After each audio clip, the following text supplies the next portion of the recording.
Very good, thank you. We're good to go? You just need. Good afternoon, everyone. It is 5 p.m. on Wednesday, the February the 3rd. Welcome to the Municipal Planning Commission meeting. Howie Back here. Construction. Is now joining. Dusty Smith. Is now joining. Debbie Bryan. Is now joining. Howie Beamish Phoenix Construction. Is now joining. Dusty Smith. Is now joining.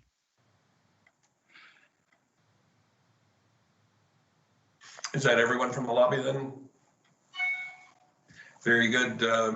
Welcome, everyone. I'm going to restate that it is 5 p.m. I will call the meeting to order for the Municipal Planning Commission for February the 3rd, 2021.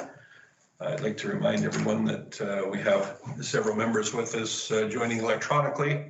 Thanks for everyone's patience. We are situated here at City Hall and we'll do our best to keep an eye on the monitors and monitor for questions and comments as we go through. Milesian Holdings. Until such time as it's appropriate. Is now joining. If I could have people keep their mics on mute so there is no cross feed, that would certainly be appreciated. So the meeting has been called to order. We've got an agenda before us that contains some five items for development permit application review and other items as shown. Could I have a motion, please?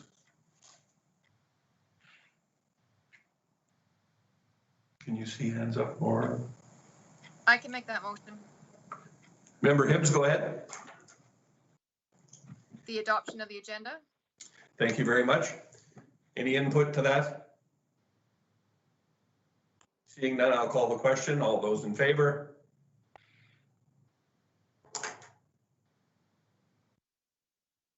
Can't see. Tally. Okay. We've identified an early technical issue here.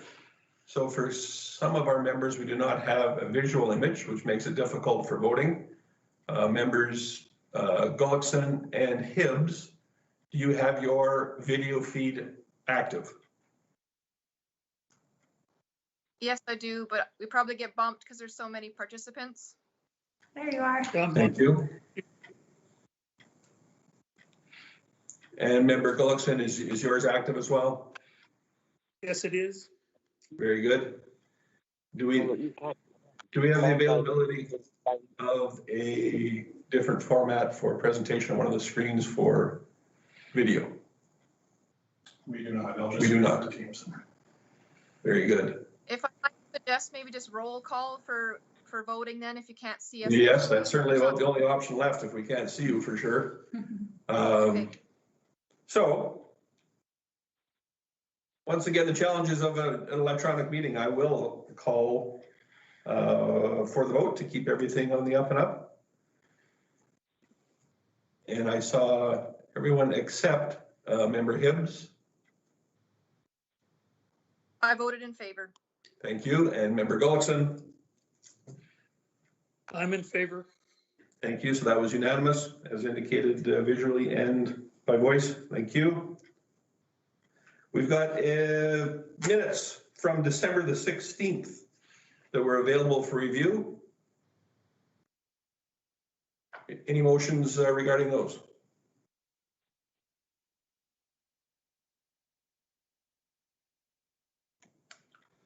I'll move that they be accepted. Thank you, member Hibbs. Any input as to revisions for those minutes or omissions? No one has indicated any. So I will call the vote. All those in favor as presented. Member Gullickson. I'm in favor. Thank you. Moving on to development permit applications. Item 4.1, the triplex with care residence and a 22% parking variance. Crystal. Will Crystal be handling this as suggested on the notes? Got it. Development Officer Chappelle, please continue with item 4.1. Greetings, thank you everyone. An application has been received for a triplex development with a care residence occupancy, which would require 22% parking variance to be located at 4721 49th Avenue. The variance to the required design elements of an eclectic craftsman building design with regard to the number of stories is also being requested. Neighboring property consultations were sent out to 27 adjacent landowners within 60 meters of the subject site. At the time of writing this report, 2 reports were received in support of the application and 1 in opposition. The reasons for opposition are summarized as there not being any opposition to the proposed multi-unit dwelling, but the neighbor did not support the care residence as there might be a potential for violence and drugs. The proximity to liquor and cannabis stores was a concern to this neighbor, and disturbances may decrease property value.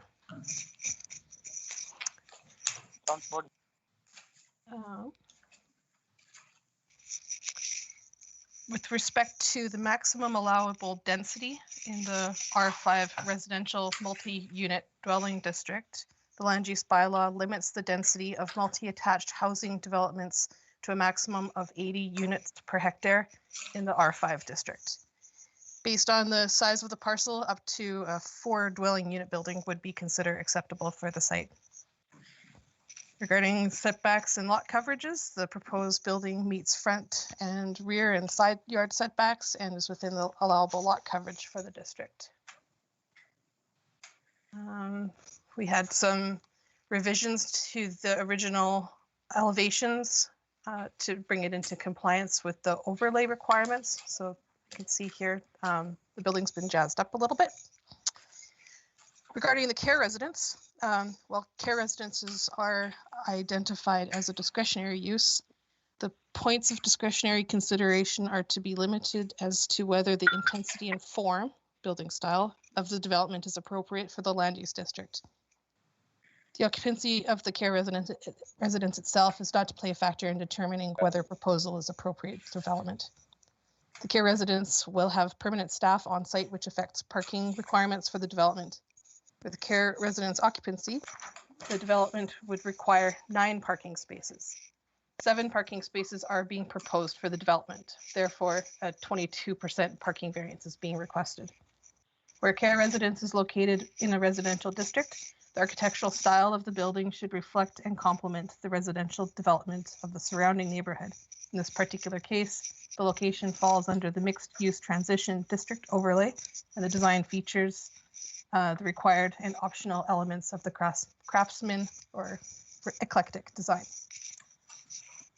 I guess the one thing that came up is just when we're considering something to be craftsman or eclectic in design, it's limited to 1 or 1.5 stories. And in the back, there's two units, which are 2-story. So that's where that variance comes in. Regarding garbage disposal, we are going to be requiring a bin to be installed in the lane. The landscaping requirements were sufficient as submitted. Lighting standards, we are going to be asking that any outdoor lighting is going to be located and directed in such a manner that it doesn't adversely illuminate adjacent developments or adversely affect the use, enjoyment, or value of adjacent residential properties or pose a potential hazard to vehicle or pedestrian traffic on highways or roads in the area. Based on the proposed development, the required parking would normally be 2 parking spaces per residential unit plus 1 guest space for every 5 dwelling units. That's how we come up with the number 7 parking spaces. As I mentioned before, the care residence will have permanent staff on site, which affects parking requirements for the development. With the care residence occupancy, the development would require 9 parking spaces. 7 are proposed, 22% parking variance requested. with providing power, we're going to be requesting that they provide power to each parking space for plugging in the vehicles in the wintertime. Loading spaces are looked after as the parking spaces are within proximity to the entrances. Try to find a site plan for you to see that. So this is a bird's eye view of the development. North is this way. The front That's of the gotta be building. This is where they're building, what they're talking about, I think. Could we have a mute there, please? Yeah, parking in the front of the building, 2 spaces there, 5 in the back. There's a lane at the back there. With respect to amenity area, the development does not include the designated amenity area of 4.45 square meters per dwelling unit.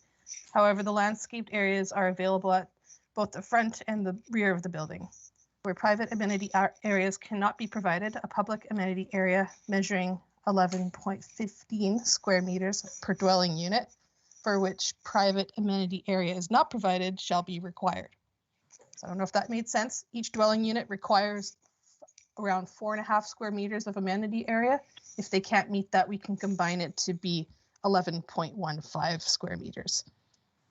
Normally, where public amenity space is provided, all public amenity areas shall provide furnishings for the enjoyment of the development occupants. This may take the form of benches, children play areas, outdoor barbecue dining areas, gazebos, or other communal gathering spaces. So we're kind of questioning the need for this given the current situation, and we're hoping to work with the applicant to come up with some kind of satisfactory amenity area in the future after a decision is made on the permit. In addition to being located within the R5 residential multi-unit dwelling district, this property is located within the mixed-use transition overlay. I think we have covered the necessary discussion with respect to the design guidelines. I think that they've done a nice job of meeting those. We're going to make a recommendation. The purpose of the R5 residential multi-unit dwelling district is to provide an area for residential development primarily in the form of higher density units such as multi-attached housing units, apartment housing, and compatible uses. The proposed development meets the land use bylaw setback and lot coverage requirements, but would require parking variance due to the care residence occupancy, which would require 2 additional parking spaces than a typical triplex. There's been no opposition to the proposed design or intensity of the structure from the neighboring landowners. Planning and development staff recommend approval of the triplex development with a care residence occupancy and 22% variance to parking, subject to conditions. Thank you very much. Any questions from the commission members?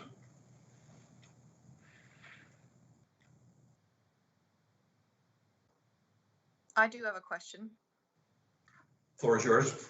Member Hibbs. Sure. So this building, of course, is being constructed with the idea that a care residence is going in place. But that doesn't necessarily restrict it to only that being in the future. So, for example, the building could be sold and then would be, potentially just rental units, regular rental units. So, like, what happens in that situation? Because it's kind of being designed and like being allowed to be like organized as if it was, one use right now, but it might not always be that way. So I guess I'd like input from administration on that concept. This is an excellent question, and that's precisely why we're in support of the 22% parking variance, because if this were to be a regular, ordinary triplex with the number of bedrooms proposed, it meets the requirements of the bylaw. The reason it's a 9-space requirement is only because of this care residence. There would be no further intensification. And then also in regarding to the way that the landscaping is being dealt with, or the green space, the usable space, outdoor space for the 3 separate units. Yeah, that all fits in under the triplex definition. It doesn't get into the specifics. or there isn't any difference in those aspects if it's a care residence. Okay, but how common is that kind of configuration? Because it does seem a little different than what typically we would see, I think, but maybe you can correct me if I'm incorrect. It is uncommon because there's a larger number of bedrooms than you'd typically see in a triplex development on a parcel that size. Thank you. Member Nowichin, did you have any questions or concerns? No, none at this time. Thank you. Member Gullickson? No, I'm fine. And Member Gallant?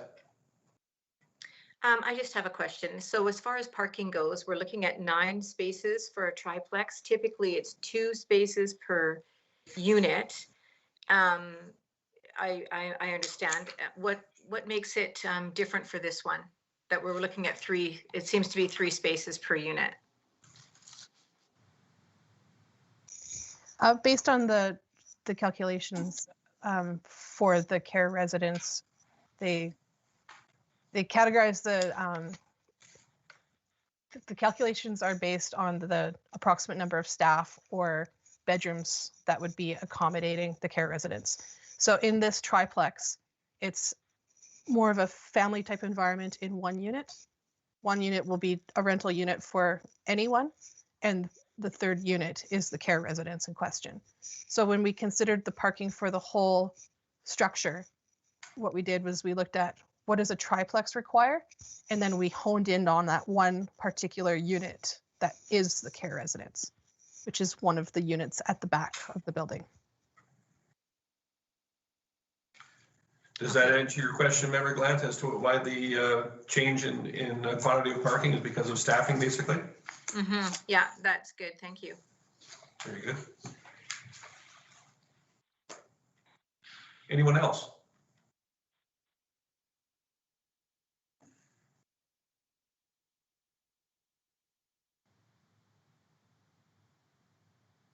And so there's one there with a phone number that keeps lighting up. Is that just a? I believe there is a representative from the applicant on the phone or on the computer who I don't know if he wishes to speak or not, but he did request to attend. I've been informed that there is in fact a representative of the applicant, and I'm not sure who that is, but would you care to speak at this time?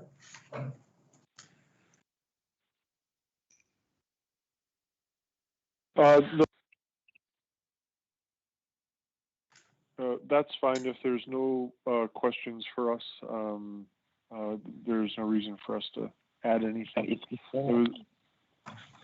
Very good. Just thought I would give you the opportunity. That's fine.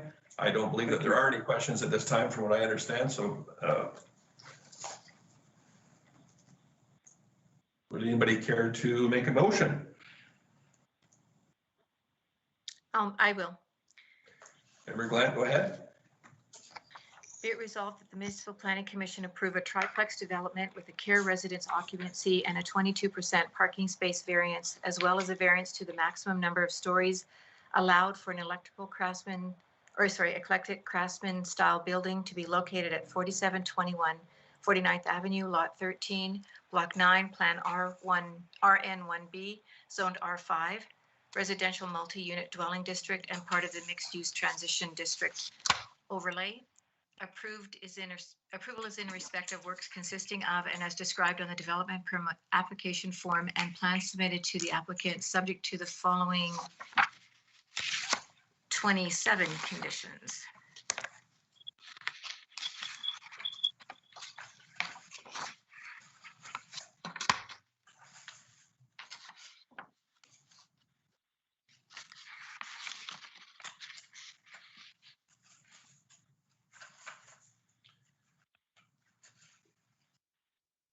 So is it Mr. Jansen that's joining us, the same individual, the writer that was on these He was documents? unavailable, but he has asked, and I think that he's on the person's on the list. I'll just check the list. I just feel awkward in saying caller. Yes.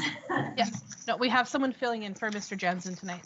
That would Okay, and who, that representative, his first name is? Justin Hubert. Okay, Justin, so the question I would ask you, are you, or have you been supplied and are you aware of the implications of each of the 27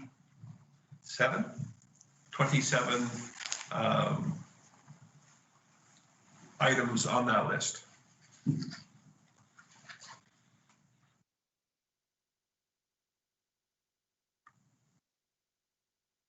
Sorry. There we go. Yes, Russell Jansen has reviewed those items. Very good. Was there any of concern that you wish to address? Not at this time, no. Okay, just as long as you understand, if it's not at this time, then it's not really ever. This is the only time. Yeah. Very good. Just wanted to ensure there wasn't any miscommunication there. Yeah, no, that's great. Thank you. Very good. Any other members have any input at this time? Hearing none, I will call the question regarding the motion. All those in favor? Member Hibbs?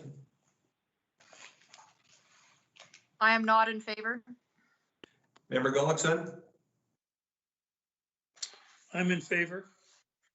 Member Nowichin? I'm in favor. Member Gallant? I'm in favor. And I'm in favor as well. Let the record reflect one opposed. Member Hibbs? That item is carried. Thank you, everyone. And our development officer, Chappelle, let's go into item 4.2, parking facility on Beardsley Avenue, please.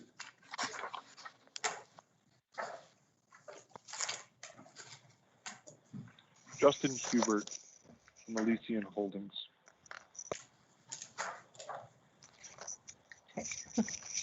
An Is application. now exiting. Goodbye. Maui, Beamish, Phoenix Construction. Is now exiting. Okay, item 4.2. Parking facility for future high school. An application has been received for discretionary use parking facility to be located at 5101 Beardsley Avenue, Lot 3, Block 8, Plan 0326218. The purpose of the parking facility is to accommodate a proposed high school to be located on an adjacent parcel to the south, which will require a 100% parking variance. The lands are owned by the same entity. Neighboring property consultations are required as part of the public consultation policy. Pursuant to this policy, 26 property owners within 60 meters of the subject site were notified. At the time of writing this report, one response was received in opposition of the application, and actually 2 were received in support. But one of them had some concerns. Concerns include overflow parking, the question of what administration of the school plans to do to ensure students will not park in front of the houses located across the street to the east. How will the drop-off and pickups affect the neighbors? And the parking lot on the corner of 5101 Beardsley Avenue will greatly increase traffic on the street, which already has 4 large apartments contributing to a large volume of vehicles in the area. Parking facilities are defined as areas that provide for the parking of motor vehicles. They are a discretionary use in the Burman University District and require a development permit where they are a separate use and do not support a principal use on the same parcel. This parking facility is directly related to a proposed high school located on the small adjacent parcel that does not have the capacity to accommodate on-site parking. Typically, a minimum standard of 25 square meters per parking space should be used when we're calculating general areas required for a parking lot. Parking requirements for a high school are based on the number of staff and students. There's to be 1 parking space per staff member and 1 parking space for every 12 students, with approximately 70 students and 14 staff. A total of 20 parking spaces are required. The required parking facility can accommodate 49 vehicles and covers 2,066 square meters, which is well within the required parking area guidelines. If the future addition is construction as shown on the site plan, which you'll see in the next presentation, the 49 stall parking facility will have the capacity to accommodate the parking needs of the school. Oh, there we go. Yeah, so this is the proposed school. They may or may not add on to it. And this is the parking facility to the north off of a gravel lane. The land use bylaw does not discuss hard surfacing requirements for institutional districts. This parcel is accessed off a gravel lane, therefore the city is not recommending paved parking. However, appropriate vegetative screening of the parking facility from the adjacent public roadways will be encouraged. So we are thinking maybe along the east edge of that parking lot, we might require some vegetation to be planted. In residential and commercial districts where parking facilities are located on another parcel within 100 meters walking distance from the parcel, a restrictive covenant is required to ensure the use of the parcel for the required number of parking spaces is registered against the certificate of title of that parcel. It is recommended that the school be asked to undertake the same approach on the site. This will ensure that the school would meet current and long-term parking needs and that concerns related to spillover parking in the neighborhood would be addressed. Recommendation. Planning and Development is recommending support of the application as its purpose is to accommodate parking for a new school. The proposed site will require 100% parking variance that administration will also support contingent on the approval of this parking facility with no appeals being successful and subject to conditions. I believe there may be someone in the virtual gallery who might want to speak to this application, just so that we're aware. Very good, thank you. In the interim, does anyone on the commission have any questions at this point? Member Gullickson? Thank you, Chair Creasy. I just have some concerns regarding the gravel alley. Is there any provisions for them paving that alley? Is it not going to get, there's going to be a lot of traffic on it. I didn't receive any comments regarding that from any other departments, and it wasn't in our bylaw. So we have development in a residential area. We require paving at times of the alleys because of the additional traffic, and we're talking 3 or 4 cars, and here we could be talking a lot more, and it's we're not requiring it. Okay, I guess there may be, under this circumstance, I would think the bylaw is a little weak. Yeah, and we certainly could add that as a condition. There just wasn't anything to refer to in our bylaw. Thank you. So, Member Gullickson, I found that odd as well, given that we have far stricter rules, even in our industrial areas, that theoretically could see far less traffic than this particular location will on a daily basis. I really don't have any problem with a with a gravel parking lot. However, the apron and entrance onto the street, I certainly believe ought to be. I think that is going to be problematic in time if we choose not to provide a gravel approach, or I'm sorry, an asphalt approach. The other question that I had for Crystal was, given that these 2 lots are for basically the same use and they are adjacent, why are they not being asked to amalgamate these into one lot, into a single title? There is a city lane running east-west separating the 2 parcels together. Thank you. I expected that was the answer, but I thought it worth asking. Perfectly good reason. And when you suggested that some possibility of building on, then it is not likely that it will be that direction, or that will have to be considered at the time of proposal. Correct. Thank you. Member Hibbs, go ahead. Thank you. Yeah, I did have a question. I was curious as to why the parking lot is only accessible through the lane and it doesn't actually have another entrance exit, out to one of the streets directly.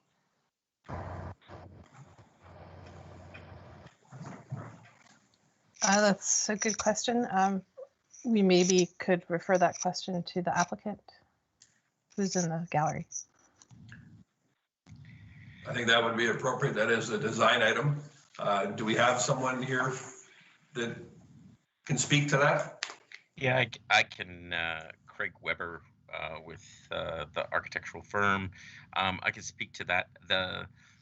That end of the property where we would link out, there was some grading issues and some storm drainage that was also being provided.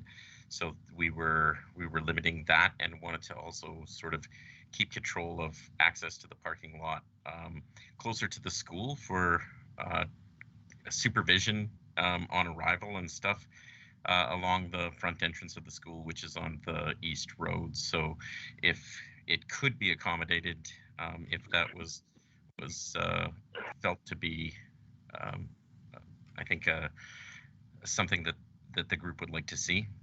And I think we have represented from the builders as well. So I think if there were other requirements, I heard the mention about the apron on the alleyway leading into the parking area, that may be able to be addressed as well if it's required. We would certainly look at those things if that's felt to improve the flow. Thank you, Mr. Weber. Appreciate that input.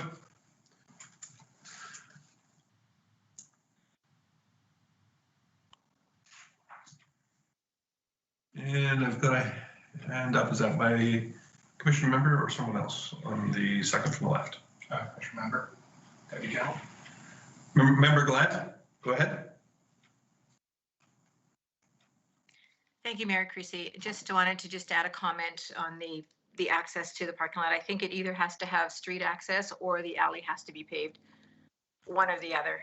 I think that's either, it just seems not appropriate to have access through a gravel alleyway.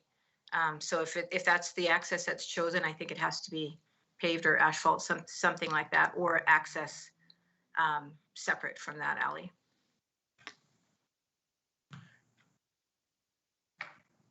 And would you like that to be incorporated into the conditions perhaps then, or?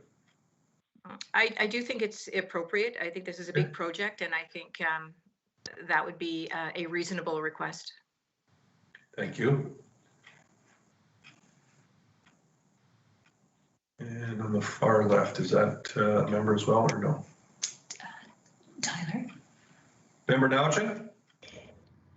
I agree with Member Glant that the paving of the road is a necessity. It seems like one of those things that if it doesn't happen originally, it's going to get left behind. And that area already has too many graveled back roads that aren't maintained as well as main streets.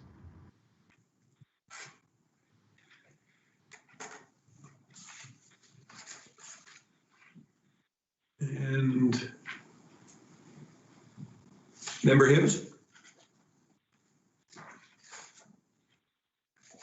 Sorry, I was just looking at my package. I mean, I guess I get the either or, but honestly, I think it should be both. And the reason being is I was just checking the package and it says 49 parking stalls, which is a lot for a single exit.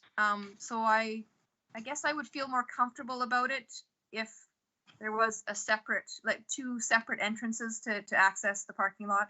Although I realize that may affect the amount of parking stalls, so I'm not sure what administration would like to say about that. But yeah, I guess that would be my thought on it. Thank you for that. Myself, I'm not necessarily so inclined to venture into the design and layout. I think Mr. Weber, representative there, gave us reasons as to why the single entrance. That's an operational item. I don't see that as being problematic.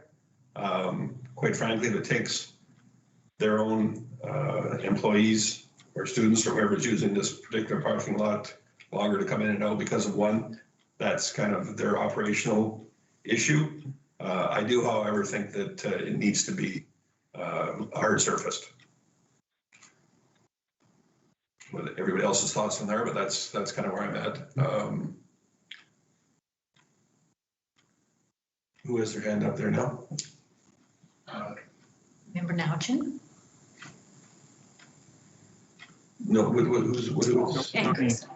the one on the third from the left? Crystal, stop. Crystal, go ahead.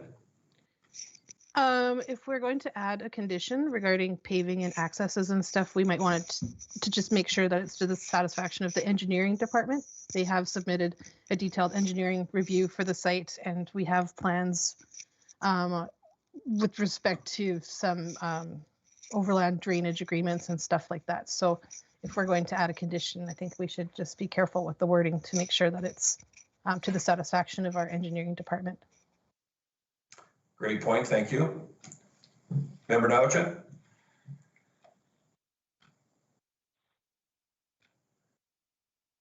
Just left his Sorry, I hand just left my hand up. Oh, no worries. The joys of electronic meetings. Yeah. Member Glad.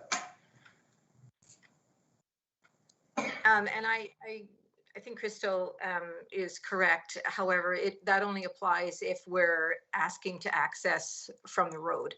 If we're not asking for access that way and we're okay with hard surfacing the alley, then that can just be added to the recommendations. It doesn't change anything engineering wise, I don't think.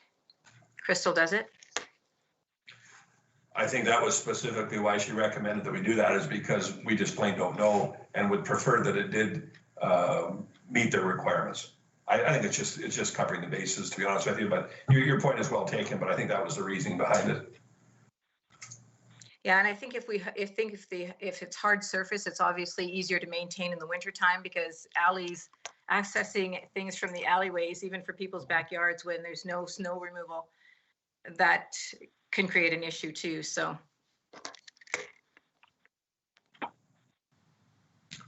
Member Hibbs.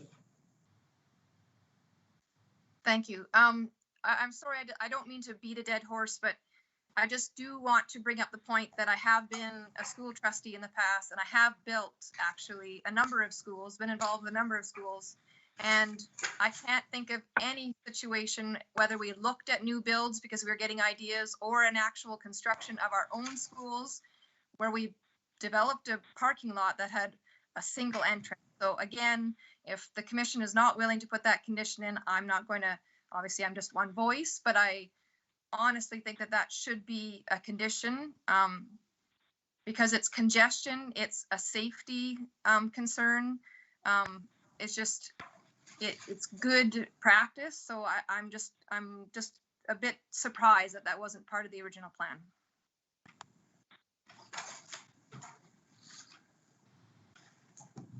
So would it be appropriate, we've got suggestions for a couple different conditions here. Do we just vote on them separately as opposed to someone either taking a lock, stock, and barrel on the supposed made motion? Very good. So I think given that we do have a few different ideas for conditions to be considered, I think it would be appropriate to consider them separately. And then we will move on to considering the overall application, and include whatever conditions are deemed appropriate. And I've got a hand up from Mr. Weber, I believe. Go ahead. Yeah, and just to offer up, I mean, welcome the feedback. If we had sort of viewed it from a design perspective that it had to entrances to the parking lot because we had access from both the east and west ends of the alley, and the parking lot accessed off of both of those, allowing two different places for those to be accessed. But we also, I think, would be comfortable looking at a street access that's closer.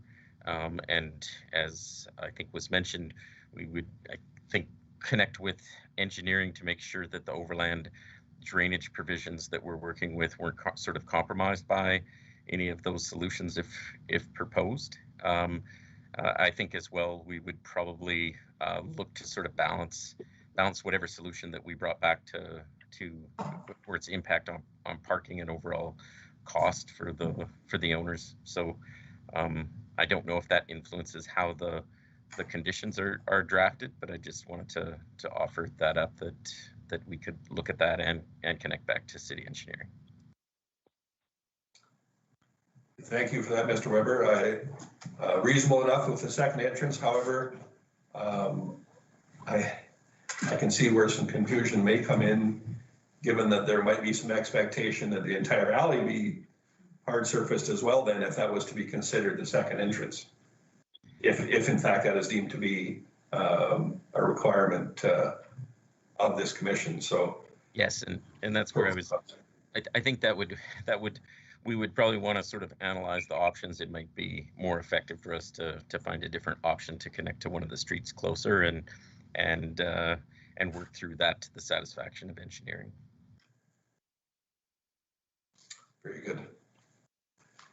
So once again, I think it would be appropriate for us to consider the additional conditions, as it will become rather cumbersome for someone to have to either wholesale accept or reject based on one of these additional conditions. So if we have a motion from anyone regarding those, Member Gallant, did I see? I saw your hand up, or no? Or just a movement there? She might be frozen. I thought I saw her hand up, and then it seemed to quit transmission. So let's give that 1 second. Mr. Weber, did you have some additional input?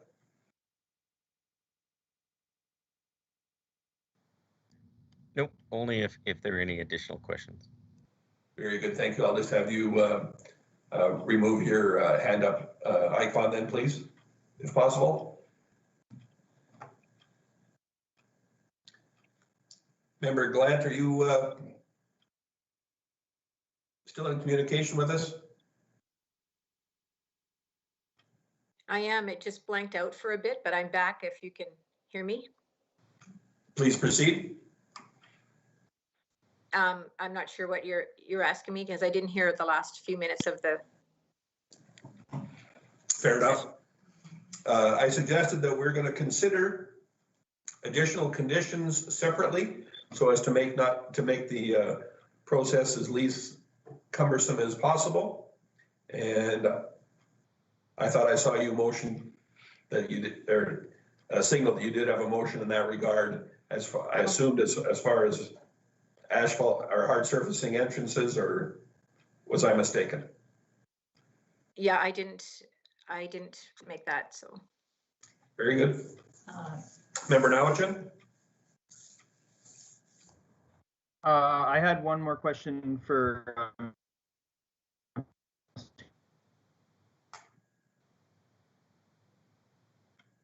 wells, obviously, that have gone through these growing pains after 20, 40, 50 years in some cases. And I'm just curious about any thought on that potential growth, because it doesn't seem like there's a whole lot of room besides this small portion on the that'll be the south side of the building.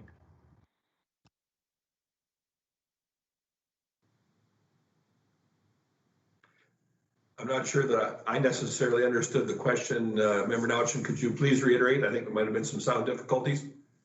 Okay, sure. So I'm just curious if there is any estimation on what size of growth the school would be looking at in the future, based on growth of other private schools in Lacombe and having them even double the size of their schools since opening. It seems like there's very little land to do so if that growth is required.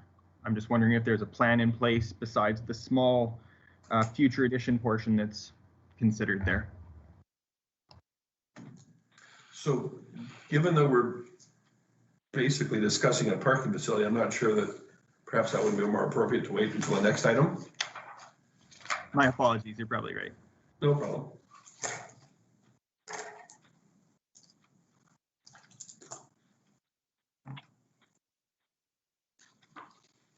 Any other input regarding? Member Hibbs. Member Hibbs, floor is yours. Yeah, I'm assuming you're looking for additional conditions. So I guess what we should start with first is requiring that entrances be, regardless of how many, that entrances be paved. So in the case as being presented, that it would at least be the laneway. Thank you. And I'm assuming you would be willing to add to the satisfaction of the engineering department? Yes. Very good. Any input on that motion from any of the members? I don't believe there's any that I can tell. So we will vote on that one item only. Oh, Member Gallant, go ahead.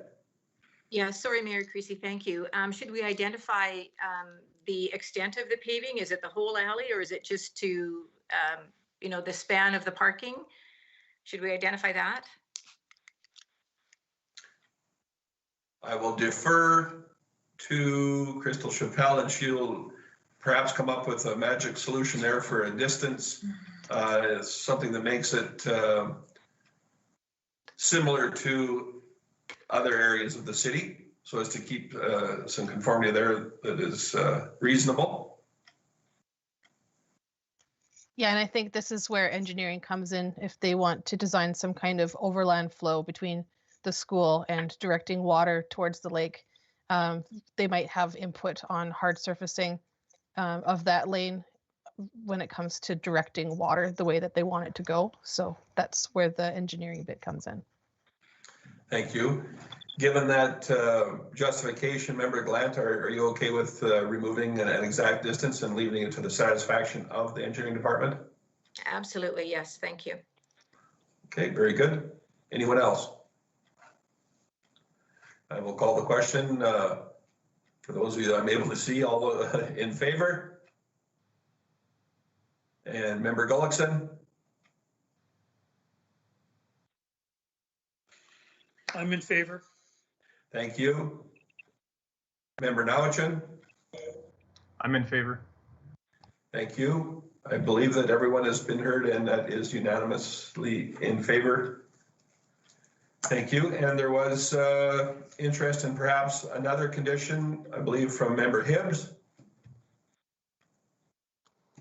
Yes, thank you, Chair Creasy. I would also like to see a condition where a second entrance, I won't specify where that needs to be, but that a second entrance be part of the conditions, again, to the satisfaction of engineering.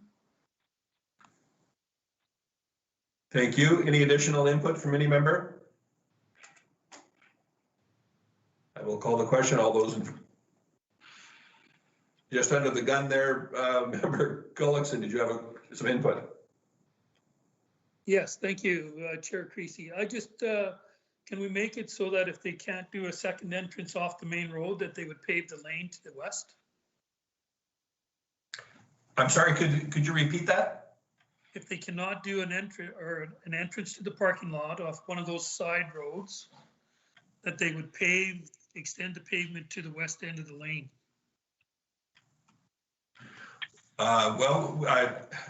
We've already established that whatever entrances there will be are hard surface to the satisfaction of the engineering department. So however that that's the way we've left that particular condition. This one is for consideration for a minimum of 2 entrances, exits, whatever you want to call them, to the parking lot itself, is the way I understand it as presented by Member Hibbs. That's what I understand also, but if there is no other entrance to the roadways, would we consider that the entrance to the west as their second entrance?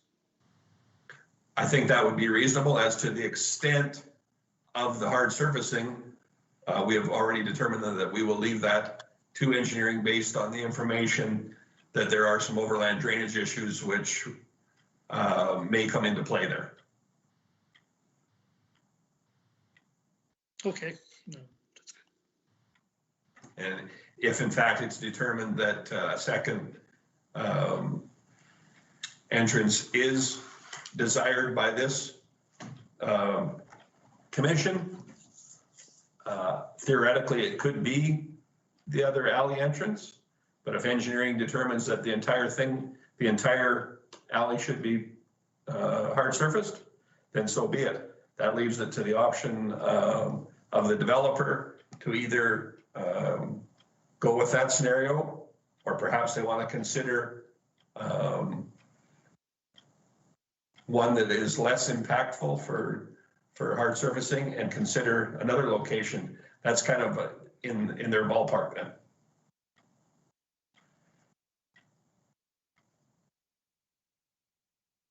Are we all on the same page with that?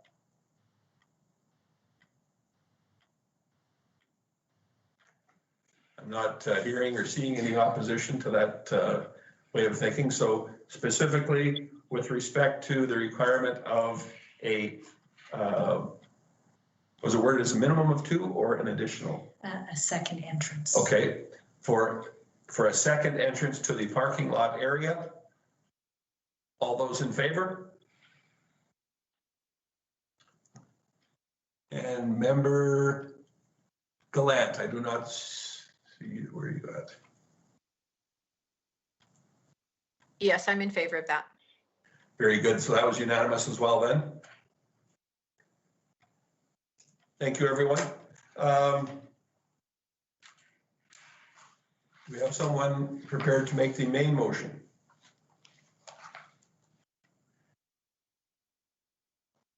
I can make the main motion. Thank you, member Hibbs. So bear with me, but whatever was presented with the additional conditions that we just added is my motion. Okay. I can dig it out, but it just takes a while because of course we're using the same machine for talking and presenting. No, and that's completely understandable in this case. So electronically, I will ask administration to please read the proposed motion for our consideration, given that it's difficult to both read it back and follow along on an electronic device. Sure, it Crystal, reads, yep. Let it be resolved that the Municipal Planning Commission approve a parking facility to be located at 5101 Beardsley Avenue, Lot 3, Block 8, Plan 032-6218, Zoned BU, Berman University District. And then the rest of it, approval. And then that would be with, I think it's 8 conditions now rather than 6. Yes. Yes. So, just so there's no confusion, I have a version here that shows 7 now, so I assume there would be 9. What is the correct? There's 6, so then there should be 8 overall. Do you want Jennifer? Okay, given that we have some notes that are not quite matching up, I'm going to have each and every one of those conditions read as well. Jennifer, please proceed. You bet. So number 1, this permit indicates that only development to which it relates is authorized with the provisions of the land use bylaw and in no way relieves or excuses the applicant from complying with the land use bylaw and in any other bylaw orders and or regulations affecting such development. Number 2, this permit is valid for a period of 12 months from the date of issue. If at the expiry of this period, the development has not been commenced with reasonable diligence, this permit shall be null and void. Number 3, the development officer may, in accordance with section 645 of the MGA, take such action as is necessary to ensure that the provisions of this bylaw are complied with. Number 4, a restrictive covenant is required to ensure that the use of the parcel for the proposed number of parking spaces is registered against the certificate of title of that parcel. Number 5, applicant to submit a landscaping plan to the satisfaction of the development officer to provide screening of the parking facility from Beardsley Avenue. Number 6, the decision of the Municipal Planning Commission being provided to the, actually we should make number 6, paving the entrance to the lane to the satisfaction of the city's engineering department. Number 7 is adding a second access to the satisfaction of the engineering department. And number 8 will be the decision of the Municipal Planning Commission being provided to the applicant and landowner, notice being posted on the City of Lacone's website, and a notice being posted on the subject lands, and no appeal against the decision being successful. Forgive me while I was jotting notes. We got the second entrance. Yes, Oh, number thank you. 7 Very is good. entrance. Very See good. that. So that sounds appropriate to me. Okay. Any concerns before we consider the motion before us?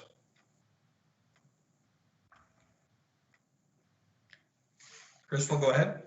I believe there was maybe an individual in the virtual gallery who might have questions or comments. Very good. I did not see any indication of such, but if in fact there is, please proceed.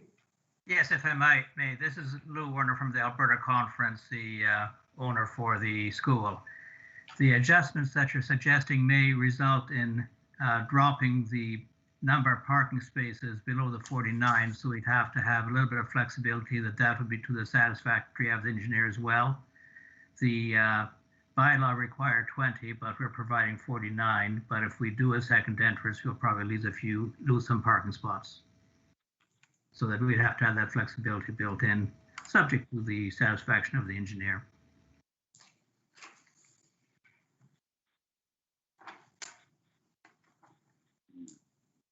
Development Officer Chappelle, do you see an appropriate way forward for that, given that the number already far exceeds the requirement, or is that something that we need not address at this time? I think it's something we need not address at this time. Very good. Appreciate your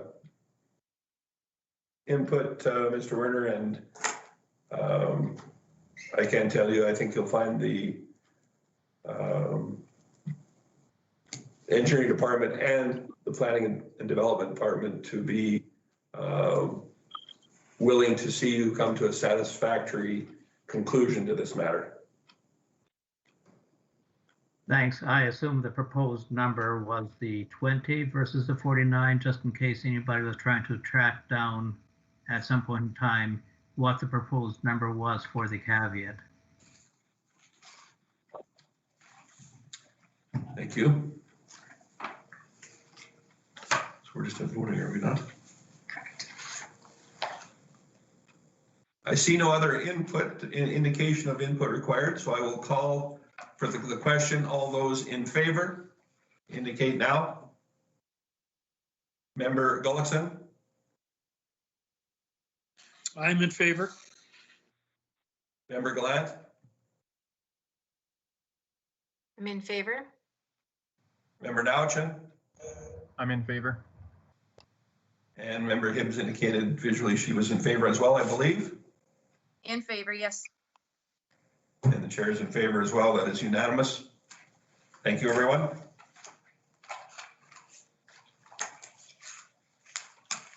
The next item up is item 4.4 for consideration demolition at 5404 49th Avenue. Not yet. I think that's where our condition sorry. numbers got mixed up. That's where you got the 7 from. 4.3. Thank you very much. That's my mistake. Item 4.3, a high school with 100% parking variance at 5102 College Avenue. That makes better sense. My apologies, everyone. Crystal, please proceed with that item.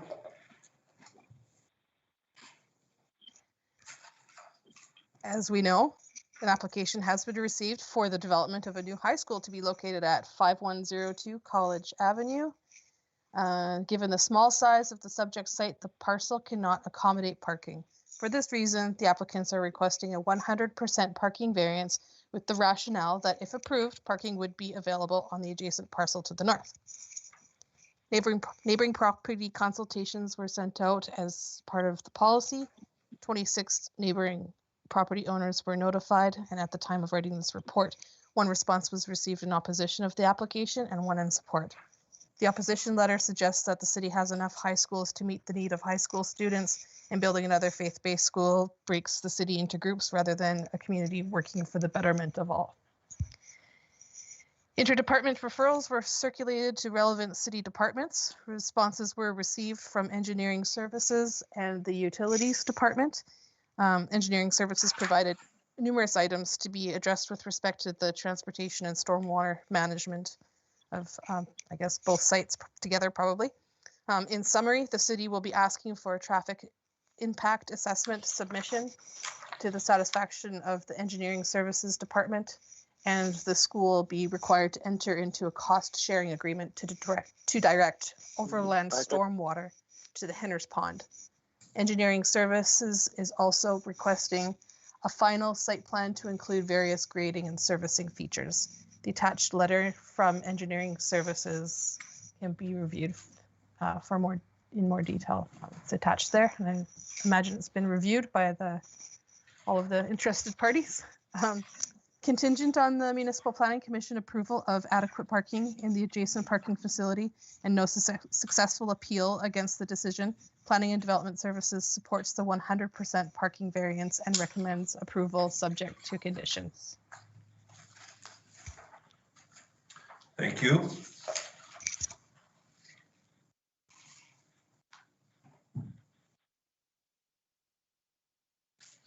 Commission members, any questions or comments?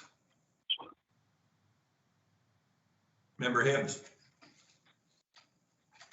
Thank you. I guess just some clarification just in regards to that one response, I guess. This isn't a new school per se, other than it just being a new building. This high school already exists, but within the campus existing buildings. Is that not correct? Yes, I believe that's correct.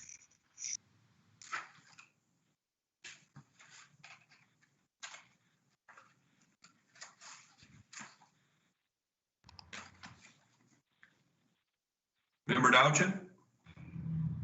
So that being said, we have some sort of growth to follow. I would still say the question stands, what kind of growth can the future hold 20 years from now, so that there's still further room for this school to grow? Because 70 students does seem quite low. Has that been consistent? Has that gone down, up over the last 20, 30? It's probably been, what, 40 years since that high school came to be?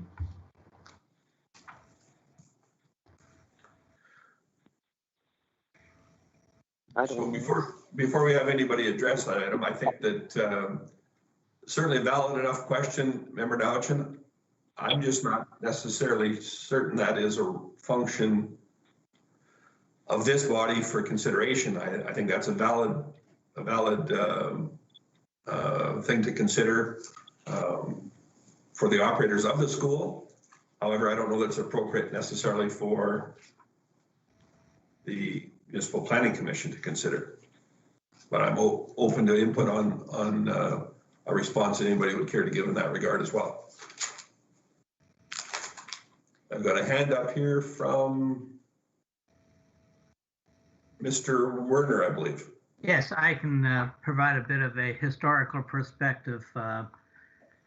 The educational institution was established back in the 1920s, so it's about 100 years old, and the initial focus was on vocational education leading to high school education, and then eventually in the 50s began to offer some college and university classes, and currently Birmingham University is a university accredited by the province of Alberta. The high school has been part of the institution and at one time served constituents throughout the province, because there is an absence of high schools in many areas, especially if you want to have a religious education. over the time, we have now several other high school educational institutions in Edmonton, Calgary, and Panoka area that provide opportunities for students. And so therefore we don't have the same volume of individuals coming to Lacombe to go to school. The enrollment for the high school has, I would expect, close to half over the past couple of decades. I was a high school student here back in the 70s. And consequently, while it would seem that that's a bit of a history so that we know that our proportion of constituents outside of the area probably won't be sending their students here anymore. Since this is now a day school as opposed to a boarding school, we do feel that we have room for growth, and with the additional buildings that we have pre-planned, we could take another 50 students. So we, at that point in time, would be a minimum capacity of 120 students compared to 70 or 80. And so there is room for growth there, and part of it is the historical role the school played for the Seventh-day Adventist Church in Alberta. Thank you, Mr. Werner. Oh, go ahead. I could further comment that the school, as commented on by one of the commission members, is not a new school. It's simply a relocation of an existing school. And so from the perspective of introducing another school into the community, that's not correct. But it's nice to have a new building and a better location to better serve the constituents of our our local area. Thank you. Thank you, Mr. Werner. Member Hibbs. Thank you, Chair Creasy. Yeah, I guess I just want to reiterate the fact that this is a new school or not a new school basically is irrelevant. I just thought I would clarify that because it was a comment in the correspondence.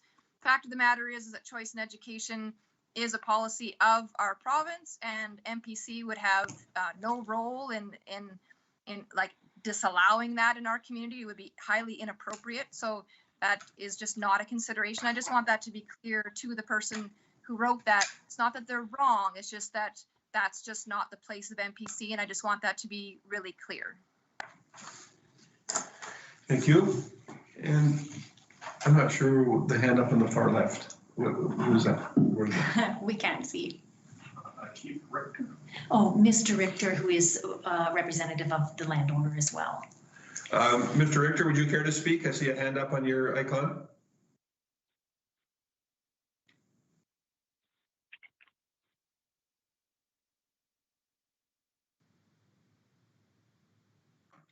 Mr. Richter, can you hear me? Yes, thank you, Mr. Chair. I just wanted to speak to the enrollment. Although we're designing it, we had talked about the 70 students that we are planning for parking, that our current enrollment has actually dropped to 50 students. And so we have quite a bit of growth built into the current plans that we have.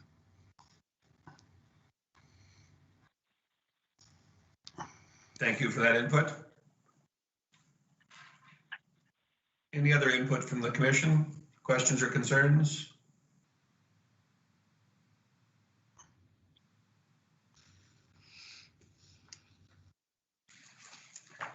I do not see any, is there? My hand is up. Oh, very good. Member Gullickson, thank you for that. Thank you, Chair Creasy. I would just like to make the motion. I don't have it in front of me, but I'd like to make the motion as presented with the 7 additions, I believe. Thank you. Jennifer, would you care to read that out? Is it? Do you want me to read them all? Well, just the overall motion. It's difficult when you're looking for the members that are joining us electronically to both see it and engage in the meeting. So I can do that.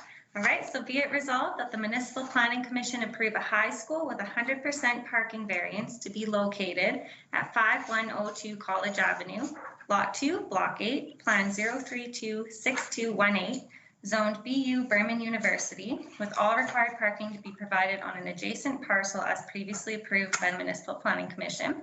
Approvals in respect of works consisting of and as described on the development permit application form and plan submitted by the applicant, subject to the following 22 conditions. So as representatives of the owner, we've got Mr. Richter and Mr. Werner on, and I just will ask at this time, are you aware of each of those conditions that are affixed to this permit for consideration? Mr. Werner, you can start. Yes, we have reviewed the restrictions or the conditions. We note that most of them are typical conditions, somewhat tailored toward the specific circumstances, and they seem in the realm of what we would expect. Thank you very much. And Mr. Richter?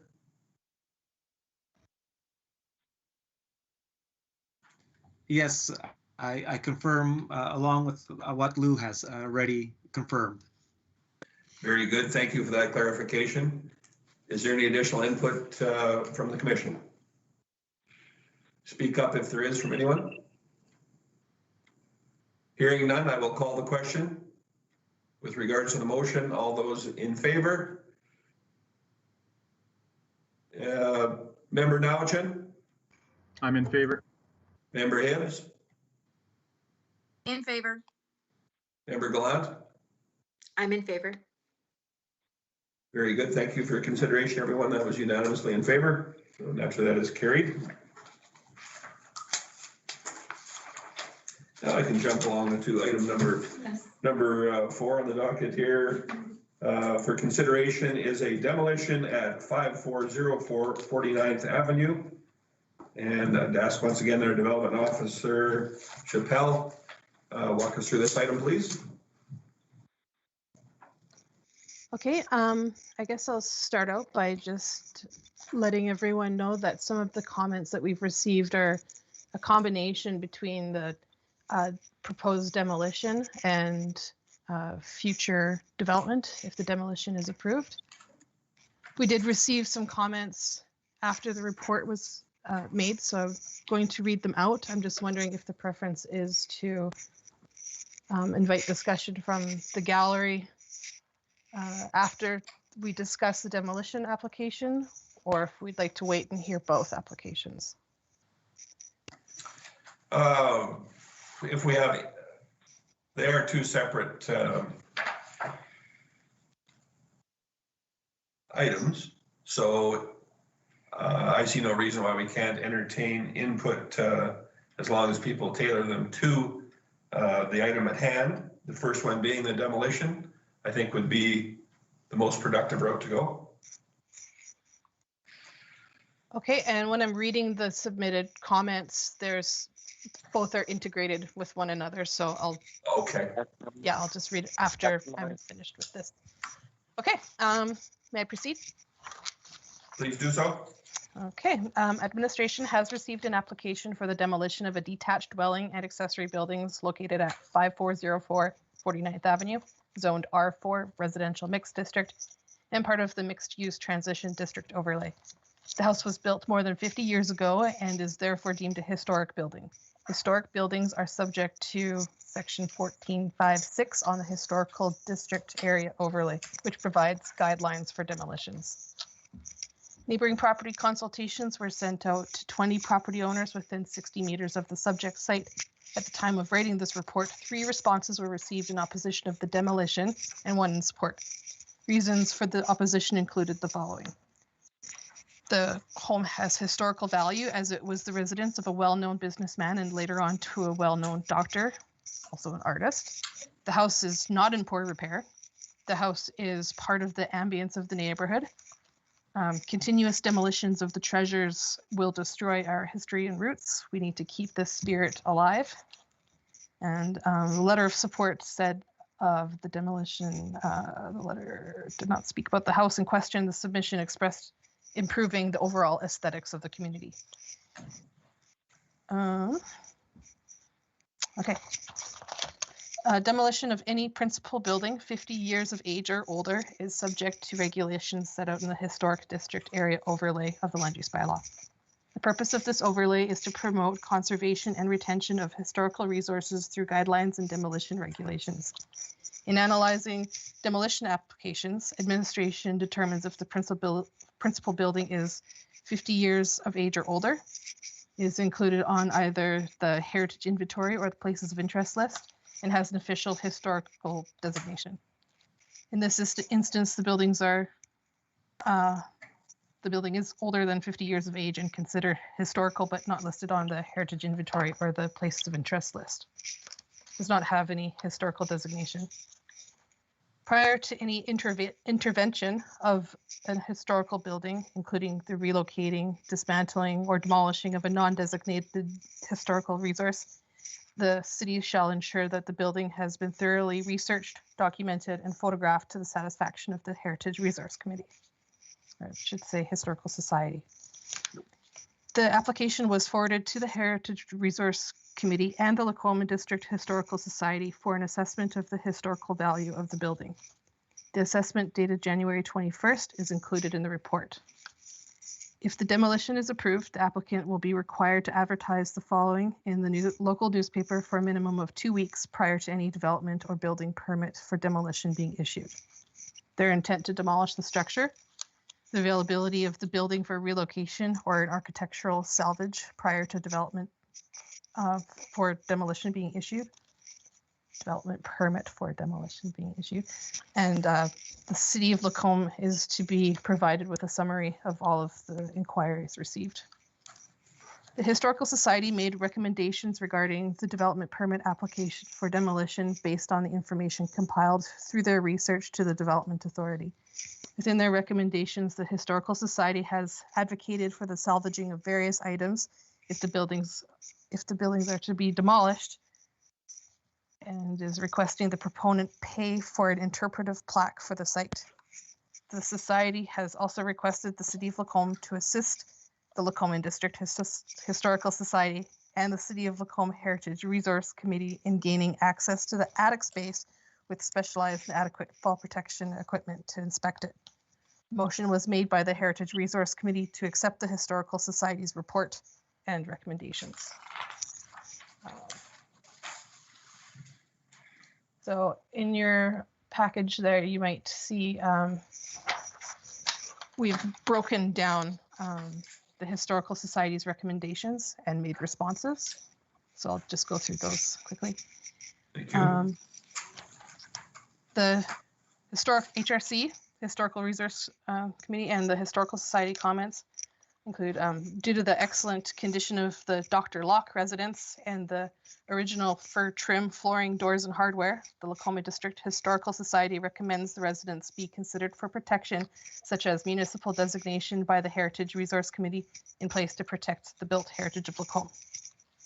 The department's response to that is that Planning and Development notes that municipal designation would normally not occur in Lacombe without permission of the owner.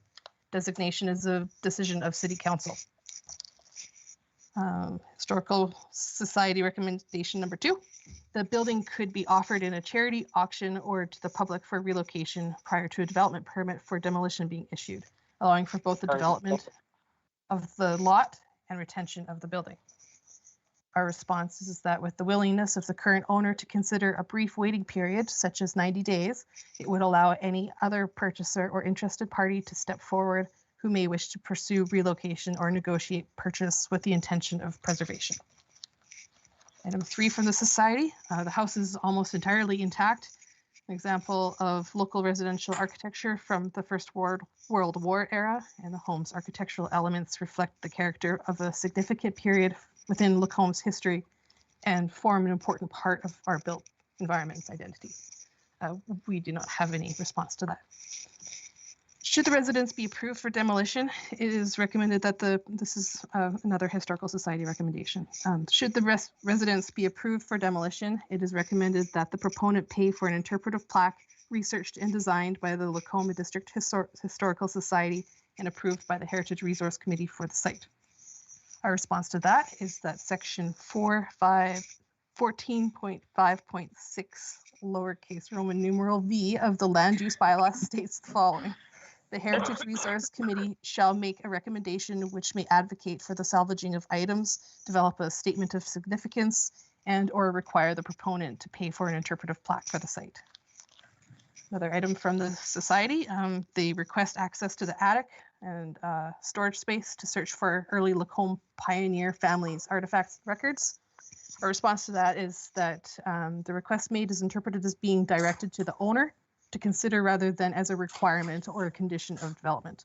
Perhaps if a waiting period is in place, the owner may work with the Historical Society to consider this. Another recommendation of the society is requesting the City of Lacombe assist the Lacombe District Historical Society and the City of Lacombe Heritage Resource Committee in gaining access to the attic space with specialized and adequate fall protection equipment inspected. Our response to that is, should the owner and the Historical Society come to an agreement on access, the city will review this request to determine what may be feasible. Finally, from the Historical Society, the following items shall be salvaged by the Heritage Resources Committee 30 days prior to any demolition. Any interior doors or hardware on the doors, all the original heat vents, antique light fixture in the living room, coat hangers located on basement stairs and in the upstairs closet, cupboard doors stored in the furnace room, and a clawfoot tub, if possible.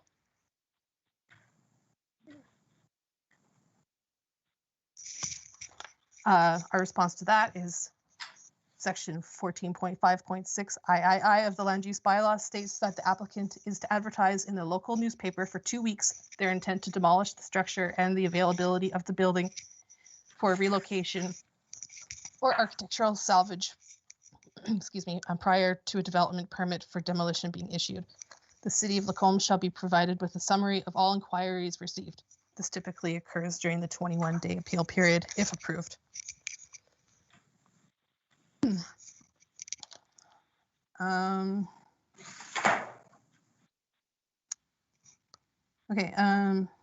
In advance of the report of the Historical Society, the developer provided the City of Lacombe with an email indicating that it was not his intent to preserve the home.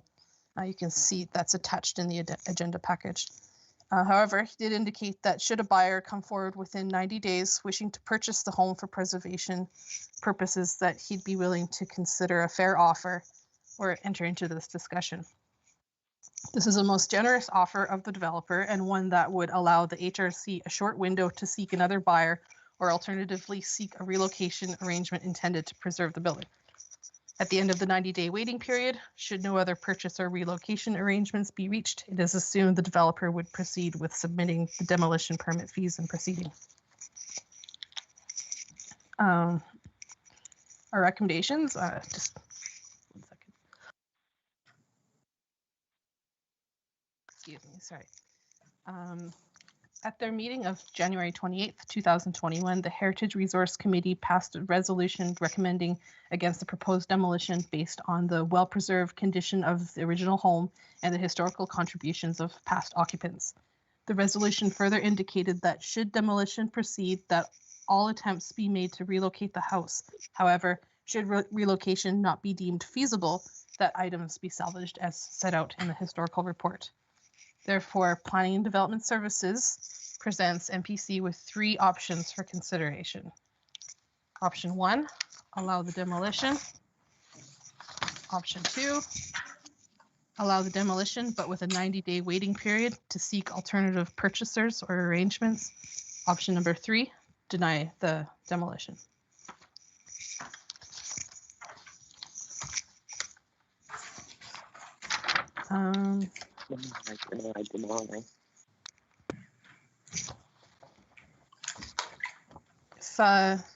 Mr. Chair, if you'd like, I can read the 2 submissions that came in today, because MP has not had a chance to review. I think that would be appropriate at this time. Thank you. Okay, so one of them was submitted at 2:17 p.m. today. I am concerned about 2 things regarding this demolition. 1, is it necessary? It seems like it is very livable. Number 2, the design of the building to replace it. It does not look in any way like it fits in with the feel or style of our beautiful community. It is nondescript, bordering on ugly. Please reconsider your plans for this building. And then I have another one. This might take a little bit longer for me to read, so do get comfortable. Dear Mayor Creasy and members of MPC, we are very concerned to learn the potential demolition of the Locke residence and the building of a fourplex on that property.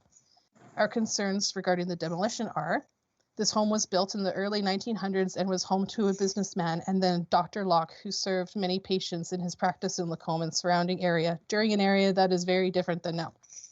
Dr. Locke was an accomplished artist whose watercolor prints are valued. Dr. Locke and his wife, Nancy, contributed greatly to our community. They both helped shape our community into what we now see. This home is not in disrepair and adds to the ambience of the neighborhood, the community, and our city as a whole. This commission and the planning department are encouraged to think deeply and overturn the request for demolition of this home and not destroy a part of the heritage of Lacombe that we should be proud of and seek ways to keep our roots that have made us the city we are today.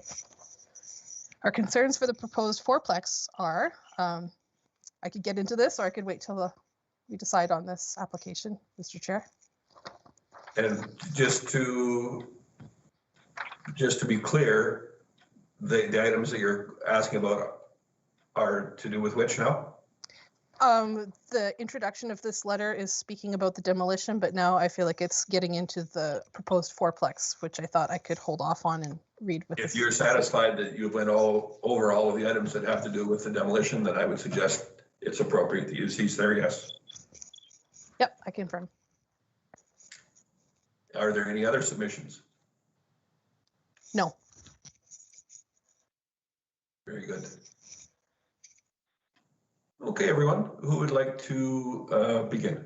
Any questions or concerns? Member Gullickson? Thank you, Chair Creasy. I think that, in my opinion, it is not up to us to decide whether this should be a historical building or not. The owner of the property should be the one making that request, because it certainly affects the value of that land.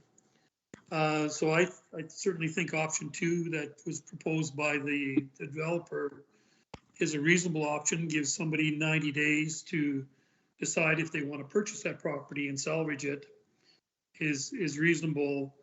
But in my opinion, is the owner of the property has the right to decide whether it's a historical building or they should apply for historical status or not. Thank you, Member Gullickson. Member Hibbs. Thank you, Chair Creasy. I guess I would somewhat echo what Member Gullickson was saying. I note that it was not on the heritage inventory nor places of interest. So for me, that's particularly important in this subject matter because we're being told that this is very important to the community, and yet it fails to be on those lists. I guess my question would be, around the quality supposed of this house. Is it in good condition for an early 1900s house? Yes, but what's the quality of life of someone who's living in that home? As somebody who lives in an older home, I can tell you they come with very unique challenges. And I guess my question is, what is the future use of a house like this if we're going to save it? So I guess what I'm saying is I think that it would be wrong for us to say to a property owner exactly who, no, you must preserve this house. It must remain in this state, and you are limited to it being a single older residence, which honestly there are numerous of in this community. I know I've looked at a bunch of them. So I guess I would also be in favor of option 2. Thank you. Are there any other hands up? Member Nowichin. I would just completely agree with both councillors on this one. I'm in favor of option 2 for the exact same reasons. 90 days. Thank you. And is the third hand up, Member Is it Member Gallant? Gallant? Yes. Member Gallant, please go ahead. Thank you, Chair Creasy. That's my, what I'm leaning towards too is option 2. I think we don't have the right to be restrictive in this case. I think there's a very big distinction between, you know, an older home or historic home and not being on the heritage list. So I caution all of us to, you know, kind of step into making those kinds of decisions for property owners when they have the right to be able to, you know, sell their property or do what they need to do with it. I am in favor of, you know, if it is going to be taken down, that there's a mindfulness about preserving the historic artifacts in that home. So it's the same thing we did when in our 100-year home as well before it was taken down, and it had no really, you know, it wasn't listed on any heritage list. So just because a home or a property is more than 50 years old, it doesn't mean that there's value necessarily in keeping that. I realize it's subjective in nature, but I think we do have to consider the progress in the city of Lacombe as well. So my vote would be option 2 as well. Thank you. I guess I will just speak briefly on some of the submissions here, and I guess I'm just troubled by the fact, the reason that it's suggested that this not be considered for demolition is because the Historical Society has deemed it to be in good shape and because of its past occupants. And there's been some excellent summary on the Locks who have lived there, certainly contributing members to our beautiful city. I don't think anyone would argue that. I guess I find it troubling to suggest that we somehow are obligated to forever save each and every home, business, whatever it may be, of someone because of their occupation, because they were an artist. I mean, all these are valued, but it's just not practical. And because of the fact that these are not listed on any on the heritage resource, as was outlined here, I have to agree that proposed number 2, option 2, although I'm leaning quite honestly towards 1, 2 identifies the 90-day waiting period. I'm just wondering if that is perhaps a little generous. I would expect that if in fact an individual or a party exists that is interested in perhaps relocating this structure,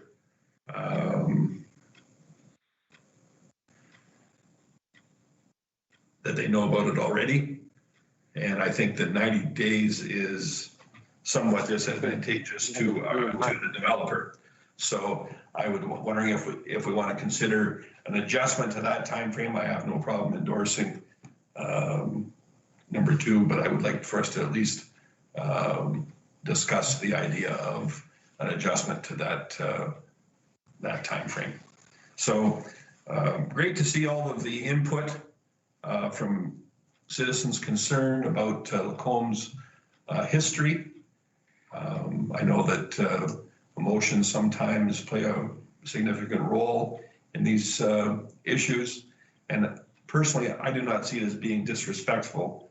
The path that's been presented here, I like the idea of a plaque going up there. I like the idea of preserving the items that have been identified as items of value architecturally in there. And I think that is an excellent balance, which is not always an easy thing to do in these situations, which can garner some input from people that are motivated on both sides of the issue, however that may be. So in any event, that is my input on this item. Do we have anyone else who wishes to speak at this time? Member Gallant, go ahead. Yes, thank you, Chair Creasy. Just a couple of points. I think if the developer has offered the 90-day window for that, I think if he's suggesting that and willing to do that, I think we can honor that. I do understand that, it's feasible to have a discussion around that, but I think if the developer's already offered that, I think in all fairness, if he feels that that's fair to offer, I think we can go with that.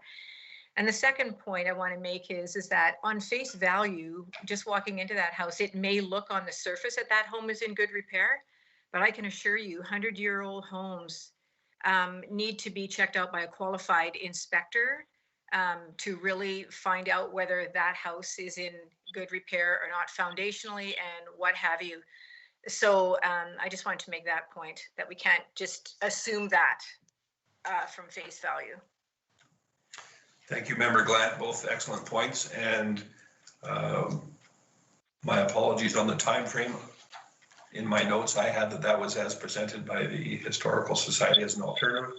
I obviously missed the fact that was put forward as an offer from the developer. So thank you for setting the record straight on that point as well.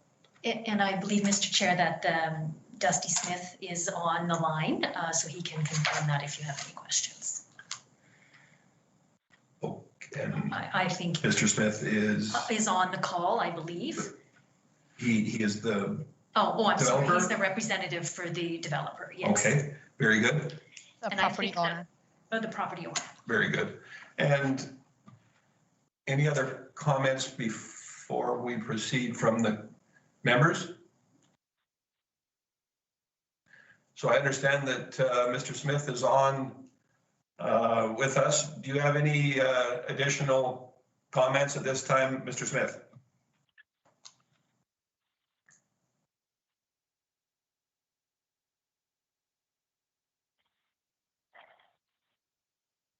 Oh, can you guys hear me okay? We can. We've got a little bit of feedback there. Perhaps you've got more than one device operating. Yeah, how about now? Can you hear me okay? That's substantially better. The floor is yours, Mr. Smith. Sorry about that. Yeah, I would prefer to bring that back to 60 days if we could do that. For obvious reasons, there's holding costs associated with every month that I have it where it's sitting empty, right? So.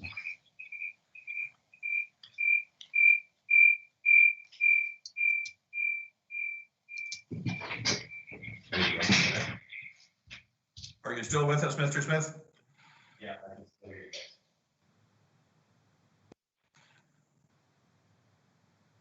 guys. Hello.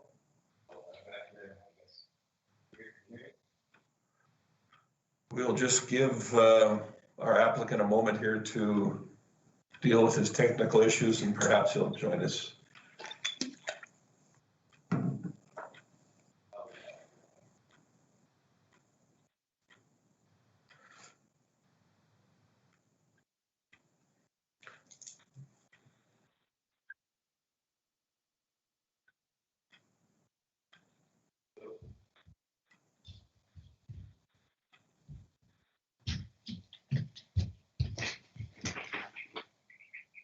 Oh, I think we're getting closer now. I hear footsteps. Sorry about that. Can you guys hear me now? That's better, Mr. Smith. Please proceed. So yeah, I would prefer to pull that back to 60 days if we possibly could, just because of the holding costs associated with every month that the house is sitting empty. And was there any other items that you would like to go over while you've got the floor? I'm not 100%. I'm open to the Historical Society coming in and taking any items out of the home that they see they're significant. Other than that, I think we're okay to move forward, but I would like to move that to 60 days from 90 days because I do think that that's enough time for anybody to step forward that might be interested in either relocating the home or purchasing it. Okay, thank you. Thank you for that input. It puts me in a little awkward position because of the mistake that I made, assuming that the 90-day was originated from one of our own societies rather than the owner. But I think that's something that perhaps could be considered. It's still a longer time period than what I had initially proposed, which was closer to half of what was listed here. But be that as it may, that is certainly something that the commission can consider. Member Hibbs? Thank you, Chair Creasy. I was just going to go ahead and make the motion unless somebody has any more pressing that they need to say. So I will start Is reading now out here exiting. then. Option 2, that be it resolved that the Municipal Planning Commission conditionally approve the application for the demolition with a 60-day waiting period to expire 60 days from 1st, 2021 of an existing. Now, would that be February 1st? Because we haven't actually, that date seems wrong to me. I guess clarification from administration. In his submission, he said 30 days from 90 days from the 1st.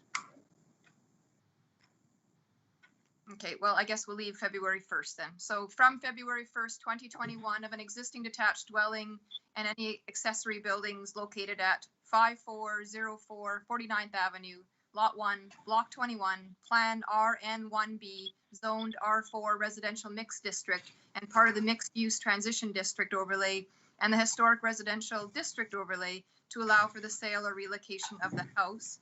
And that then the following 14 conditions, with of course that being a slight change in condition 13, that it's a 60-day waiting period, not a 90-day.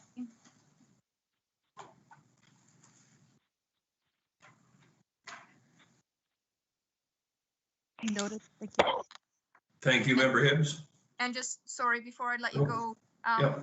I'm just noticing, like, with the fact that there's the appeal period as well, I'm like wondering if that becomes problematic, where you might have somebody, I don't know, entering into a sale and then there's an appeal period or an appeal that's successful. I don't know. I guess clarification from administration. No, that's a fair enough question. I think that is an easily resolved item, but administration, what would you care to add on that potential for conflict, I guess?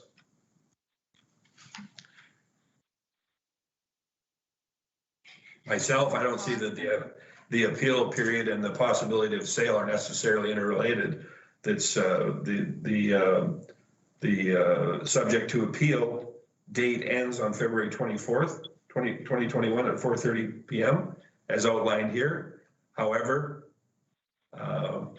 just by default, because of the 60-day time period, that would negate any movement on that. For all intents and purposes, it might as well continue on further, but there will be no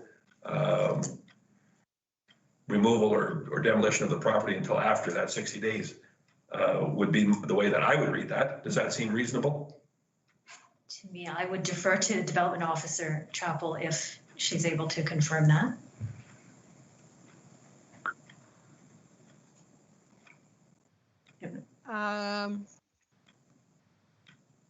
I think that it would be up to the purchaser and the seller to be aware of any outstanding conditions that are going on with the city. There should be full disclosure, but I think that's beyond the realm of my expertise to answer that question. Right. Given that it is outlined by the developer that he is willing to wait the 60 days for the possibility of a vendor to come forward for the property for removal, I think it's unreasonable to expect that demolition would occur prior to that. I mean, how that just doesn't make sense otherwise. No, they could run concurrent. However, the formal appeal period still extends only until February 24th, 2021 at 4:30 p.m. Just for clarity, right? Very good. Does that answer your question, Member Hibbs? Thank you, it does. I just thought it'd be worth mentioning. Oh, appreciate that. And I see a hand up from the gallery. Member Gallant. Member Gallant. Member Gallant, go ahead. Thank you, Chair Creasy. Just a couple of points. So if the appeal period, begins, after the decision is made, if somebody purchases a house, it becomes a non-issue because, he's not going to proceed with the demolition or whatever anyways. And maybe in this case, I know it's a little bit unusual, but if we're doing a 60-day window in case somebody purchases the house, so after that 60 days, could the appeal period begin then, or 2 weeks before, or 3 weeks before the end of that 60 days, or something like that? So there's not a conflict. I don't think there is going to be a conflict because, like I say, if somebody purchases it, the appeal period is kind of dead in the water if it starts then. We could move the appeal period back. The appeal period commences after the decision's made in accordance with the MGA. I was just going to say, I think the MGA governs in that particular case. I mean, your point's well taken, but that date must stay as is.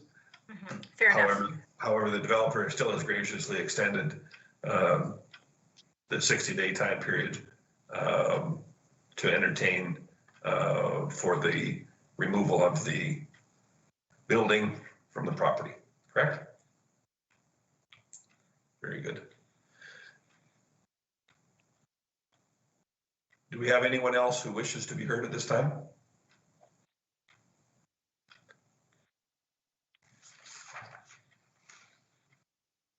I do not hear anyone. Obviously, the commission members are satisfied with their input thus far. So with respect,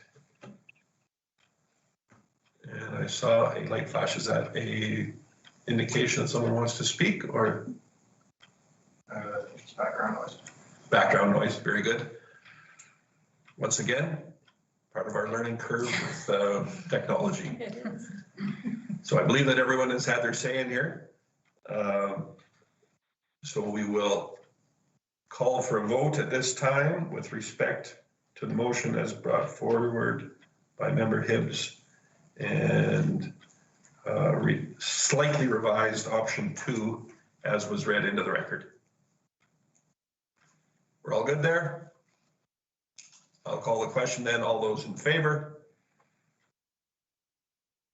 Member Nowichin? I'm in favor. Members Hibbs and Gallant have indicated they are in favor. Member Gullickson? I'm in favor. Very good. I believe that is unanimously in favor. And that is approved.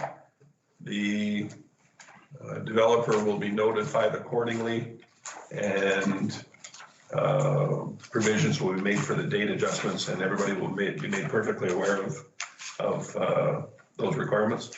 Yes. Very good. Thank you.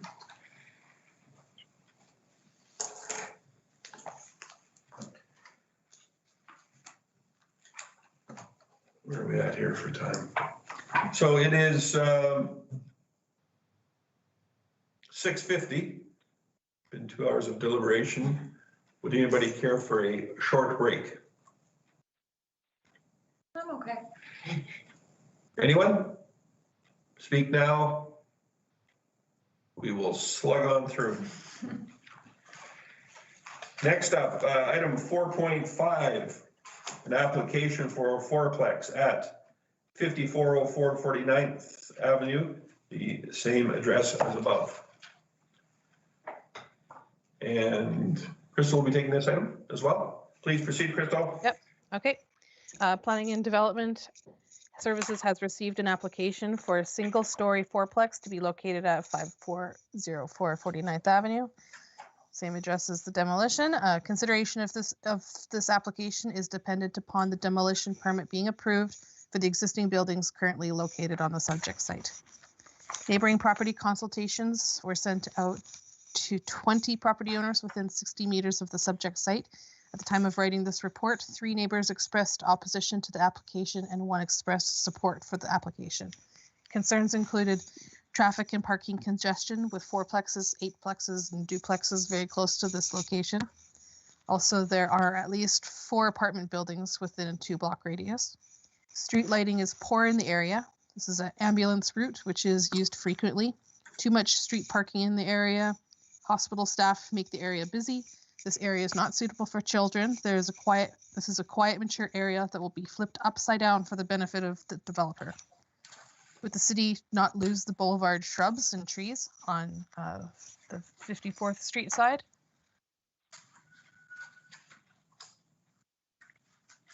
They've already said Just that. looking for an aerial image of the lot, but we don't have one there available. Maximum allowable density in this district, being R4, is either limited to 30 units per hectare as a permitted use and 50 units per hectare as a discretionary use. That's why this is at an MPC, is because based on the lot size, it falls into the over 30 units per hectare density. The proposed building meets front, side, and rear setback requirements and is within the allowable lot coverage for the district. The land use bylaw requires a 2-meter side yard setback from property boundaries for residential buildings located in the R4 district and 2.4-meter side yard setback for developments with access at the rear yard, which this one has. Maximum allowable lot coverage is 55% of the parcel size, and with an approximate lot size of 939 square meters, the proposed 386 square meter building is well within the limitation of the bylaw. Landscaping requirements for 4plex in the R4 district shall include a minimum of 1 tree or 3 shrubs or combination thereof per dwelling unit to be located in the front yard and be of the minimum sizes specified in the bylaw. Given the proposed site layout, administration is open to a landscaping design which distributes plantings among the front and rear of the parcel. The city recommends the developer retain the existing mature elm trees located at the front of the parcel on the city's boulevard. Where city-owned mature trees and landscaping are removed to assist a private development, they shall be replaced at a 1-to-1 ratio with trees that are the appropriate species and size at the development authority's discretion for the location. The replacement of the existing trees does not replace or overrule the landscaping requirements set out in the clauses. Just want to take you back to the aerial image so we can take a brief look at the landscaping. As you can see here along the east property boundary, there is a hedge that is on City Boulevard. At the front of the property, there's 2 large elm trees that have drawn a bit of attention from the neighborhood. This is a nicely tree-lined street, and the loss of those trees will be felt by all who live in that neighborhood. So the hope is that we're able to retain those. That might require a different kind of driveway design or replacement at a 1-to-1 ratio for those.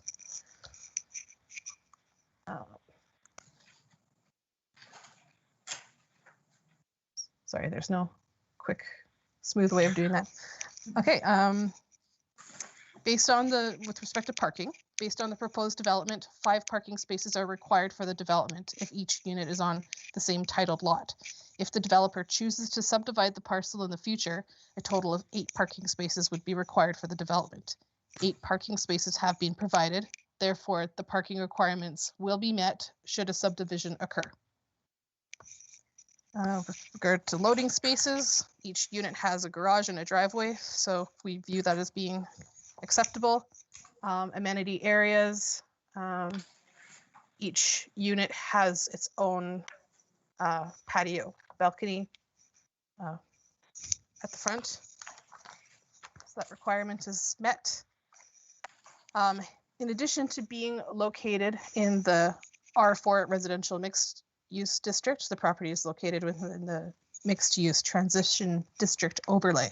When reviewing an application for a residential building on the parcel, the development authority is to assess the size, location, design, character, and appearance of the structures to the character of development on adjacent lands, including but not limited to basing materials, roof pitches, eave depth, building mass, and architectural detailing.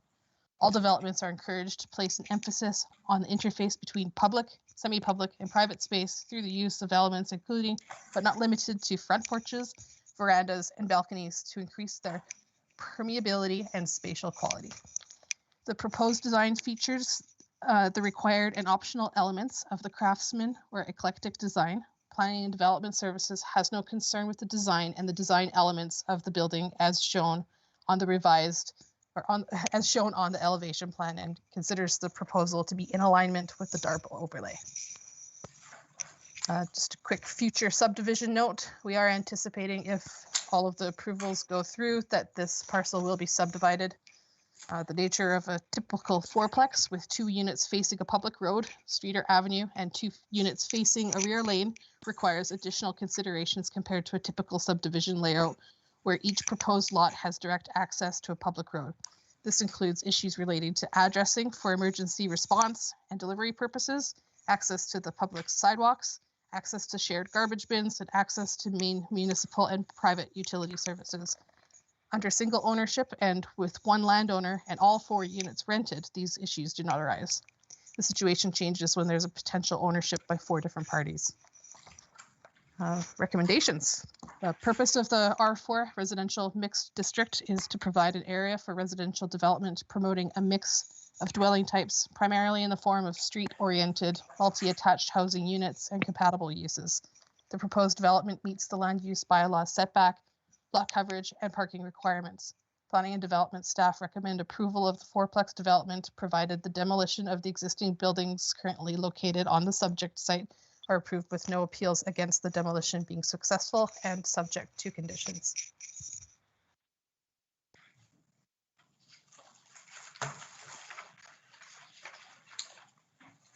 Thank you. I guess before we seek input, go ahead. I should read the remainder of the comment that was submitted for the fourplexes, perhaps. Thank you. Okay, so carrying on. Our concerns for the proposed fourplex are: the design of the fourplex is a cookie cutter design that is historically being granted by the MPC and Planning Department with infills and demolitions of all kinds. There's nothing historical in the design, and we continue to see these designs being granted approval repeatedly in the downtown core.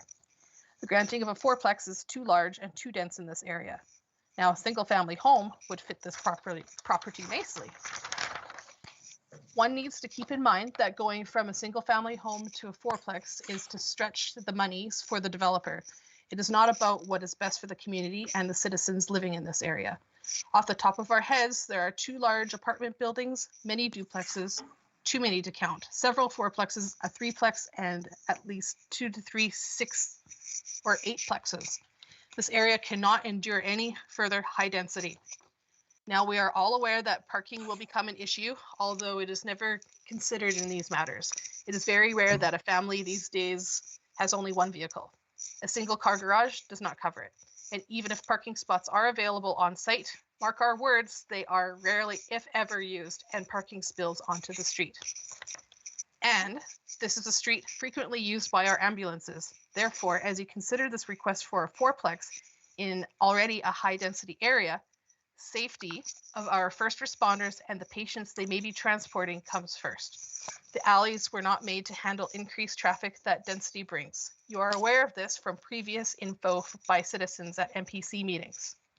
Increased garbage and unsightliness can become a factor, which citizens in the area have to deal with and report. In closing, we are asking that the request for a fourplex on this property be denied, and we're requesting that the Lock residence not be demolished for the above mentioned. Thank you. Thank you.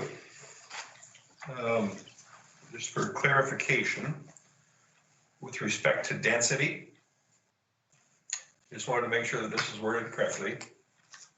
Our land use bylaw limits the density of the multi to either 30 units per hectare as a permitted use or 55 units per hectare as discretionary.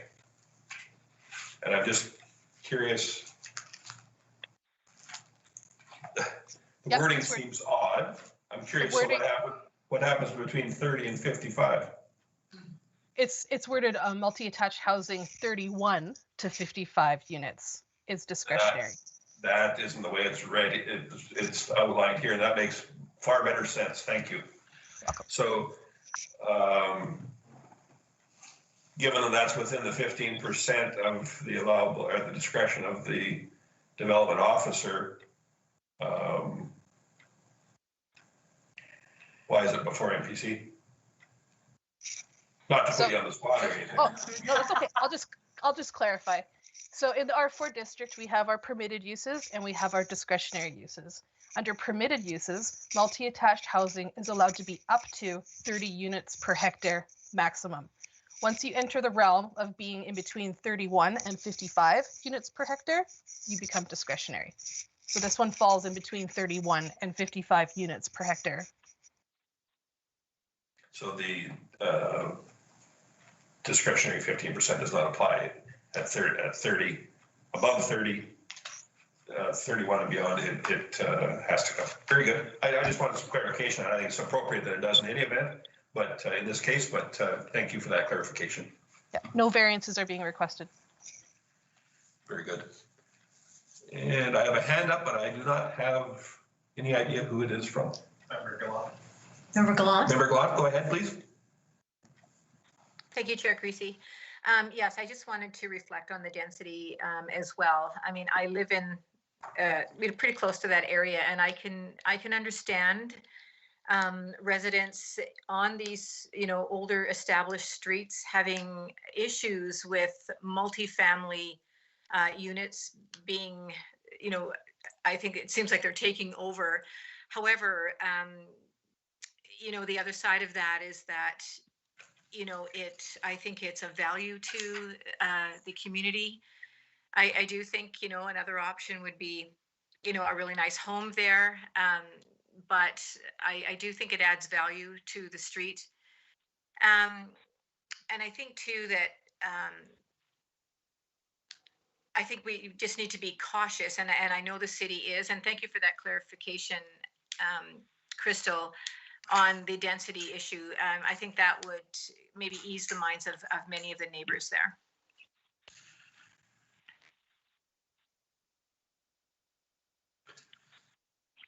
Thank you. Member Hibbs? Thank you, Chair Creasy. Yeah, I guess I have a few comments to begin with. So I do want to point out that when we're talking about coverage of this parcel, it's 41% coverage, so which is well underneath what is allowed. To reflect on the comment made that parking is never considered, parking, I can guarantee you, is probably one of our primary concerns whenever we're faced with any sort of development. So I just would like to strongly reiterate that. I do have a question about if we're requiring, and I may have missed it in the conditions, but if we're requiring some paving of the back alley as two of the units will be accessed from that side.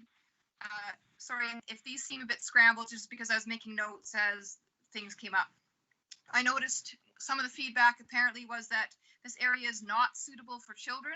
I find that curious, but I'm not going to make much comment on that other than to say that I find that a very curious statement. However, I will say that this development has some benefits that perhaps people have overlooked. I think it's particularly unique in the fact that it's so they are single bedroom. These are at elevation, so there's no stairs to go up. I think that these actually offer an addition to our inventory for people, especially that have accessibility issues. So whether it's, requiring wheelchairs, walkers, whatever, that sort of thing, it, gives options for those, the aging in place kind of things. A lot of these smaller homes, that are in this downtown area, have older people in it, but they can't stay in them because they can't get in and out of them easily enough. And here's another option for them to remain in the downtown area, but it's easily accessible. I mean, another option on the flip side is maybe a young couple that is, you know, first starting out, and you know, here's a housing option. And we all know from discussions that we've had in the past in the community that there's limited, you know, options for that. So I just thought that that was worth pointing out, and maybe something that was overlooked.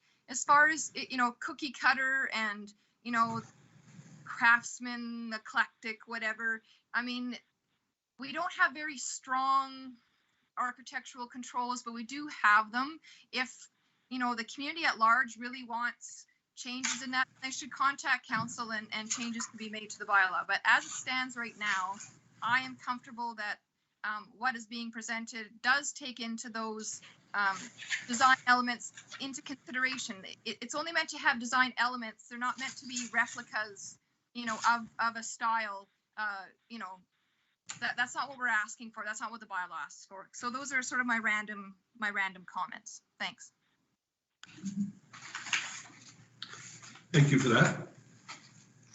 I can speak to the requirement for paving of the back lane. We had a similar application to this last year where we requested paving of the back lane, and it was determined that the city's engineering department was of the opinion that given this development contains single bedroom units, a driveway, and a garage, there wouldn't be any more of a traffic load on the alleyway as if it were a single family dwelling with 2 vehicles coming and going from the back. So yeah, right. Based on the lack of a request from engineering due to the number of bedrooms per dwelling unit, we didn't put that in as a condition this time. If there was more than 1 bedroom, we likely would have. Thank you for that clarification. I'm not suggesting that we put that in as a condition, but I just had a question about it. Thank you.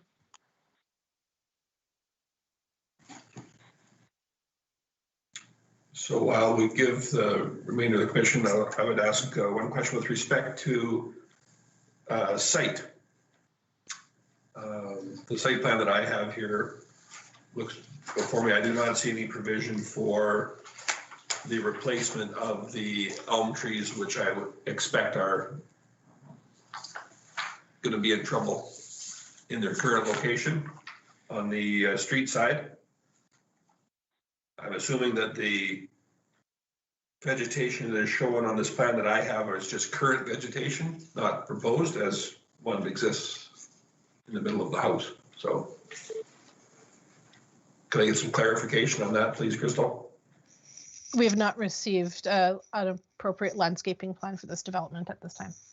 So what we're looking at here is removal of some existing mature trees, but the illustration does not show the existing elm trees located at the front.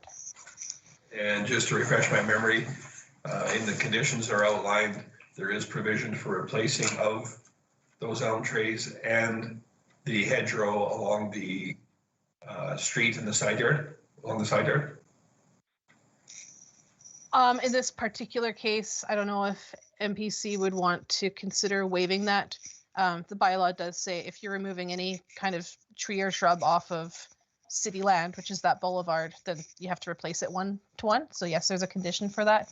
But I guess we might want to discuss whether or not we want that hedge replaced or to remain between the building and the road to the east.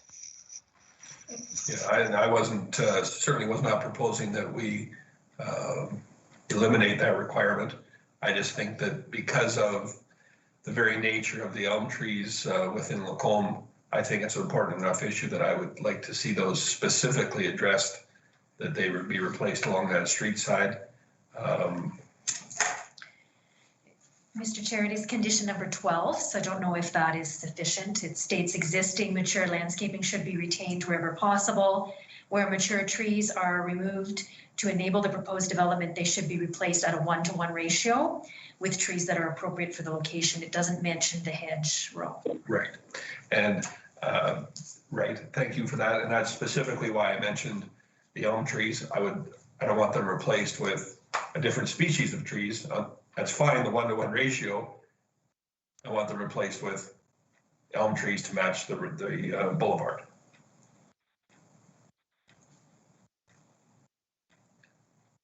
Does that seem reasonable? The hedgerow, I mean, isn't quite as crucial for me. Having it replaced with some sort of appropriate landscaping along that rather lengthy elevation would be nice.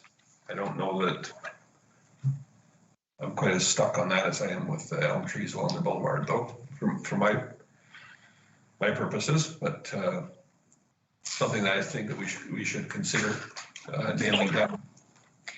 So you would like the same species as well? With respect to the elm trees, yes. Anyone else feel that either the retention or the replacement of elm trees is appropriate along the boulevard, where I expect they're going to be probably removed? I think they should be replaced with the same species to keep in alignment with the remainder of the street. Member Glunt? Yes, thank you. I fully agree with you, and that was going to be my sentiments as well, that it should be replaced with, mature trees, instead of, ones that are going to take 50 years to grow. But I think, in consideration of all the times we are having a after the fact conversation with developers around landscaping, I think we do need to get to the place where we're very specific about the expectations so that there's no gray areas after the fact. So I think in this case, I think we should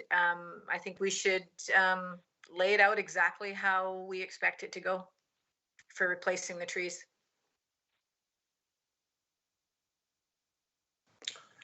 Thank you. Member Gullickson.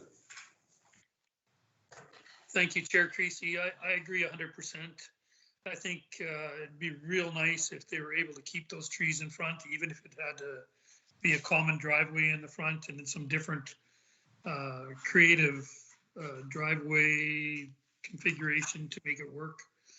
To put a new tree in the front, it'll be, like Debbie says, it'd be 25 years before it catches up. I'd also like to see the trees kept on the east side. Those are on the city boulevard. I think it's important that we retain that if possible, and if they have to remove some, they should definitely be replaced in kind.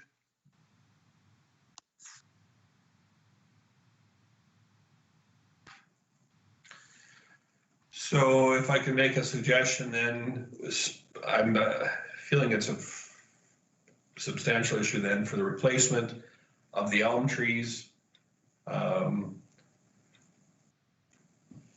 As far as caliper, mature, all that kind of thing, I think we do need to be a little flexible, I think, to expect them to be able to find mature matching trees is a little unrealistic, because I don't think they transplant well.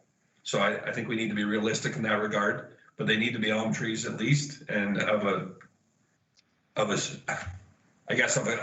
caliper size to the satisfaction of the development authority. And as far as the east side, then, are we talking about trees or a hedge here, or a hedge of trees, is it? Because it seems to be some interest in retaining some sort of landscaping along that side, which appears, it's a rather lengthy elevation that is going to go or be facing that east street. Crystal might be able to confirm that. Crystal, exactly what are we dealing with along the east boundary? So along the east boundary, you can see a north-south sidewalk. On the west side of that is a hedge that belongs to the property. On the east side of that is likely a hedge, maybe Dr. Locke's old hedges that they planted and maintained. Now it's on the city boulevard. There's no need to get rid of those trees for the future development. And I think that's what Member Gullickson was saying. The replacement of these trees at the front, it's sounding like it might be necessary. So that's why they would be removed off of the city boulevard. Right, but certainly the developer has no authority nor need to be involved with the east side boulevard vegetation in any event, do they? No, I guess then the question is who's going to maintain them? 'Cause at this time, I'm guessing that the um, old property owner of the residents of that house, they probably maintain the hedges. And so the city is going to inherit the responsibility of maintaining those because this, if approved, this parcel is going to be subdivided and it'll get lost on the new occupants of each of those No. 4 parcels. Well, there's not an expectation of any occupant to look after the trees on the boulevard. It's a hope that everyone does that, but I mean, there's no authority for us to expect them to do that. So absolutely, it's up to the city to maintain the boulevard. It's our boulevard. Is it not, or no? It is.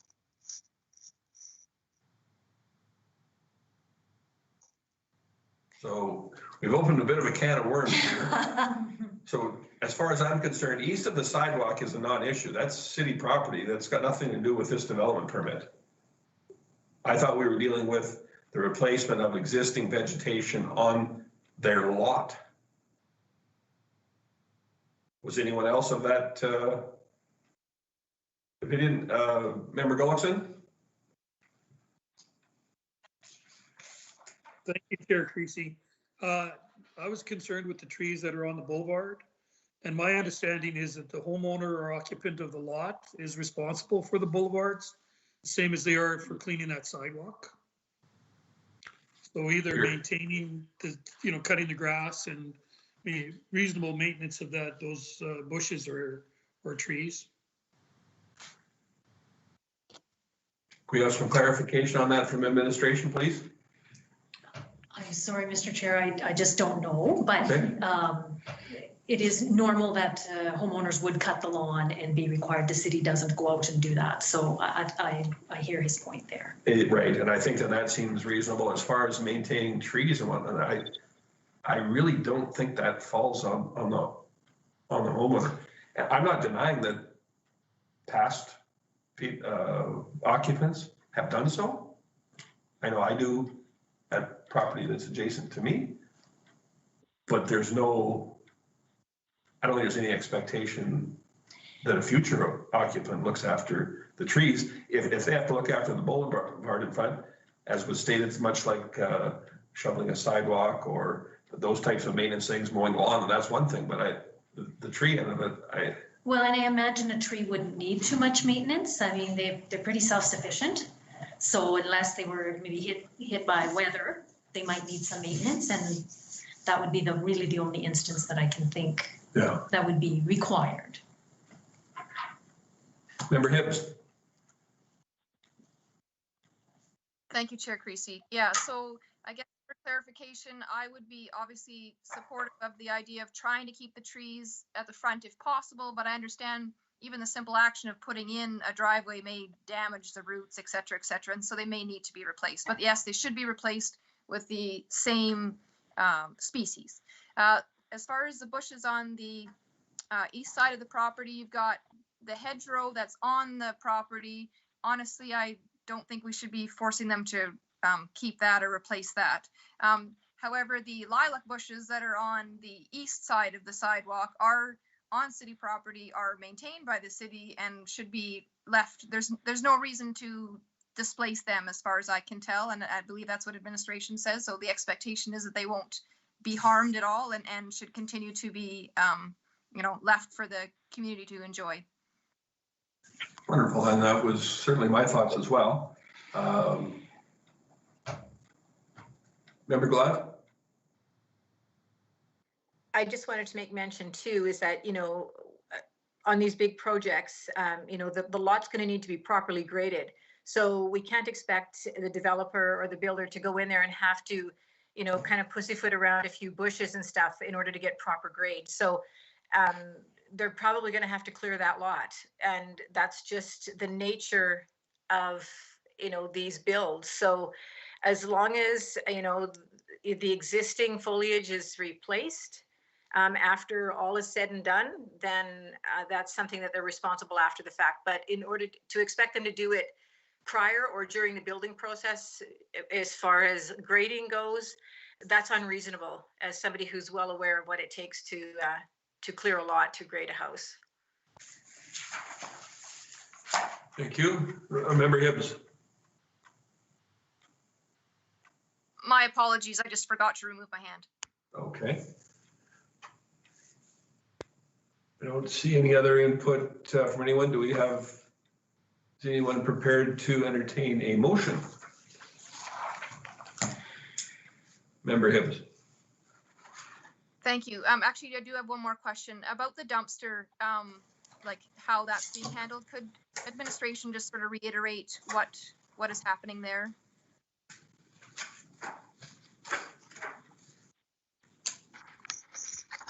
Regarding garbage disposal area, the utilities department has indicated this development will need an area at the lane for garbage collection of 1 to 2 bins. Currently, there's a bin serving the 4 residential homes directly behind 5404 49th Avenue. The utility department proposes 2 options. 1, move the current bin to the west for the adjacent homes and develop an area for 1 bin for the proposed 4-plex. And 2, develop an area to accommodate 2 bins for the 4-plex and the adjacent homes. And so that would be up to, like, that would be after the fact that would be decided. But in other words, there still would be an additional bin added to that area? Yes. Okay. The reason I'm asking that specifically is I know in the past that dumpster specifically has been popular for whatever reason for abuse as it is by, non-residents, as it were. And so, yes, I think it's very important that another bin be added and dealt with however, I guess, the development authority decides is the appropriate way. But yeah, underscore that importance. Sure.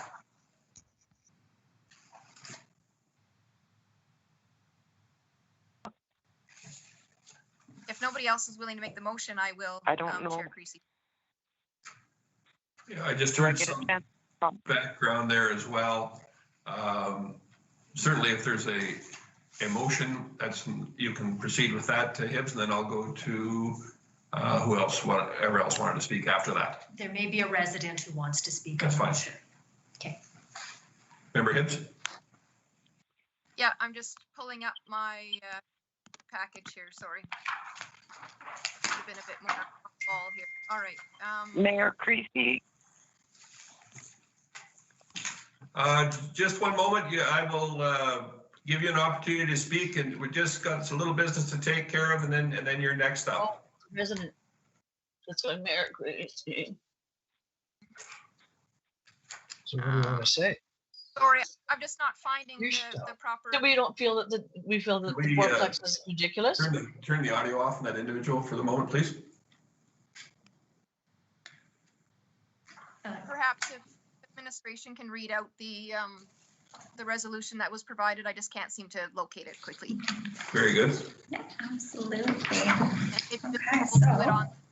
Scroll to it actually on the display as well. I think Ms. Kirk has ready to go. Ready. Resolved that the Municipal Planning Commission approve a 4-plex to be located at 5404 49th Avenue, Lot 1, Block 21, Plan RN1B, Zoned R4 Residential Mixed District and part of the Mixed Use Transition District Overlay. Approval is in respect of works consisting of and as described on the development permit application form and plans submitted by the applicant, subject to the following 29 conditions. And did we want to make an amendment to condition number 12 to specifically include the elm trees? Please do so. Okay. All right. To the satisfaction of the development authority. Was that how you wanted that to read, Member Hibbs? Yes, but if I could see the on the screen number 12, condition 12, then please. Yeah, so that's the condition we're talking about. Correct. And yes, so that would be included that they be the same species. Is that what we had? That the elm trees be replaced with same lake species. Yes. Okay. Yes. Thank you. We can specify that it's, we're only talking about city land, not every single tree that's on the parcel as That well. would also, that would Yeah. be appropriate as well, yes, because that,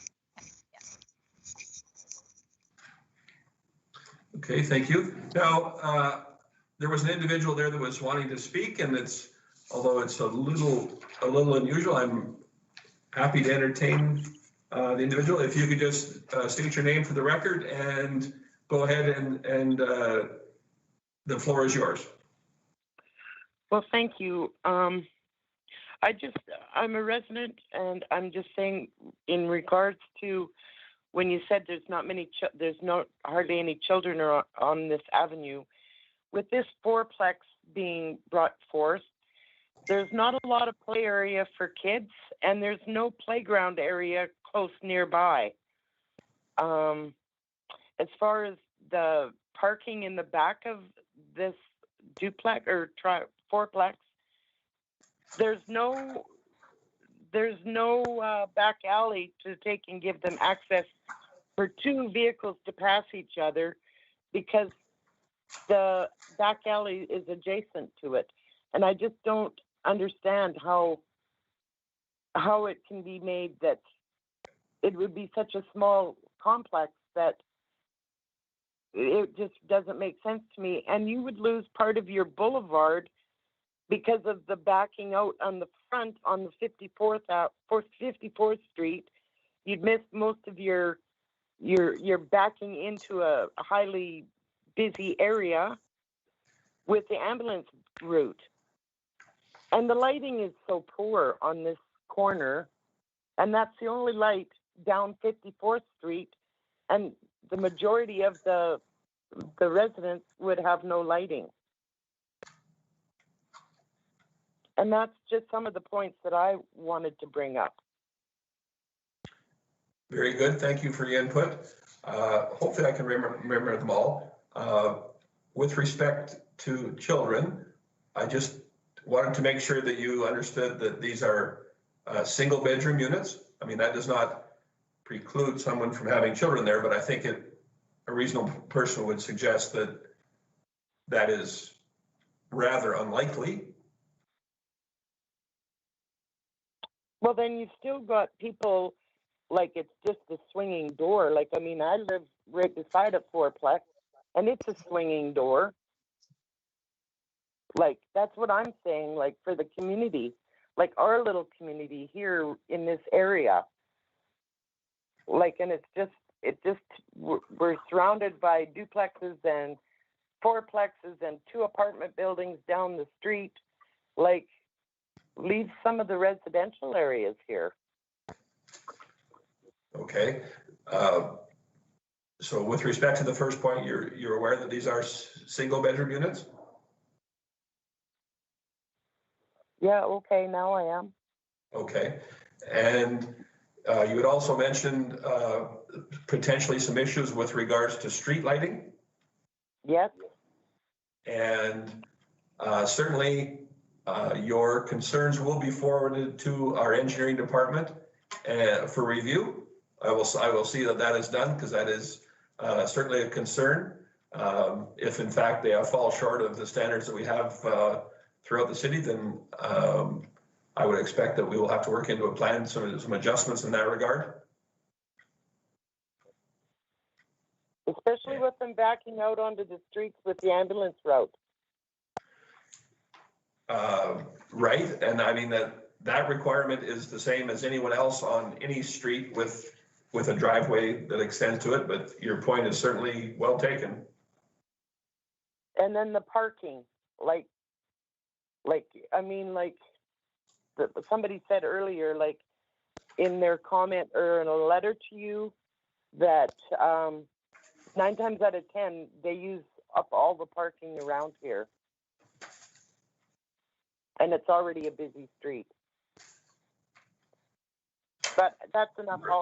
I'm sorry for interrupting your meeting. I just wanted to have. That's not a problem. I just wanted to make sure that your points were properly addressed. The way that it has been presented here, I think that the parking items have been addressed. It does meet the bylaw. And it does meet the intent of our bylaw. obviously you feel that they are not sufficient, but it does meet the parameters of our bylaw, and I just want to make sure that you understand that part, that's all. Yeah, well, I mean, doesn't matter, I guess, what I think, but I just Well, I have think, a strong I would feeling suggest about by the mere fact that you're a guest here to speak, that in fact it does matter. it does matter. Like, I mean, I just worry about the older residents that take and walk their dogs and walk around, and they have, and then they have to worry about parking on both sides of the street and cars coming and going. There's not enough room. When you take and put a car on both sides of the street and you bring those ambulances around that corner and there's another car coming, where's that car going to go? Nowhere. It's going to have to stop way at the other end of the street on Highway 12. I certainly appreciate your concern, ma'am. However, in this particular instance, with the configuration of the property the way that it is, with two driveways facing that boulevard, in fact, there will be less parking on the boulevard, thereby I'm going to suggest making it easier than what it is now, if that is your concern. You see what I'm getting at? No, I don't, because I mean, like those little garages are small. They don't even really, they might hold a cruise car. Those garages are small, and most people don't have a small car. Most people have two vehicles in their family, one in the driveway and one on the street. Right, but you suggested your concern was parking on both sides of the street. By the mere fact that this development has two driveways, dual driveways facing the front, you cannot park in front of a driveway. Thereby, by that standard, it's actually, you're better off than what it is now, is the point I'm trying to make. Okay. Well, I'm just worried, like, if it goes through, on the accidents that are going to take place there, because they can pull ahead of those driveways, and then they're right on just before the sidewalk, like going 49th Avenue side. But I certainly appreciate your input. Thank you. I can assure you that safety is a concern of the city, our administration, and of this body. But we do value citizens' input, and thank you for bringing yours forward. Thank you.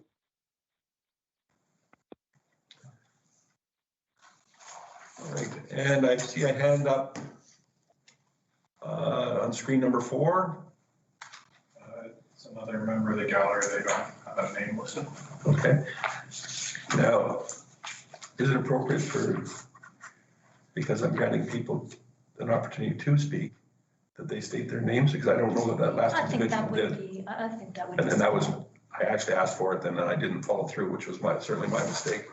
So we do have a guest on screen 4 with their hand up that wishes to speak. If I could ask that you state your name for the record, and the floor is now yours. Hi, this is Candace Campbell calling. Hi, Candace, the floor is yours. Thank you. I'm a little bit concerned from the size of the property that's there, since I stare at it every day out my back window, how this is actually going to fit. It looks like it's going to be going from the sidewalk all the way over to what looks like the next property going to the west. We have an apartment in my shop. We have an apartment that's approved next door to me to the west. You have a school. When the outreach school was there was absolutely no parking. Across the street on Highway 12, where the outreach school was, is now a dance and yoga studio. And they're going to be, from what I understand, operating 8 in the morning till 8 at night, 6 days a week. And so now there's going to be no parking whatsoever. It's going to be ridiculously congested. From the picture that you have up, if you look at all the duplexes and now a fourplex across the street going to the north, the density to me is an extreme issue.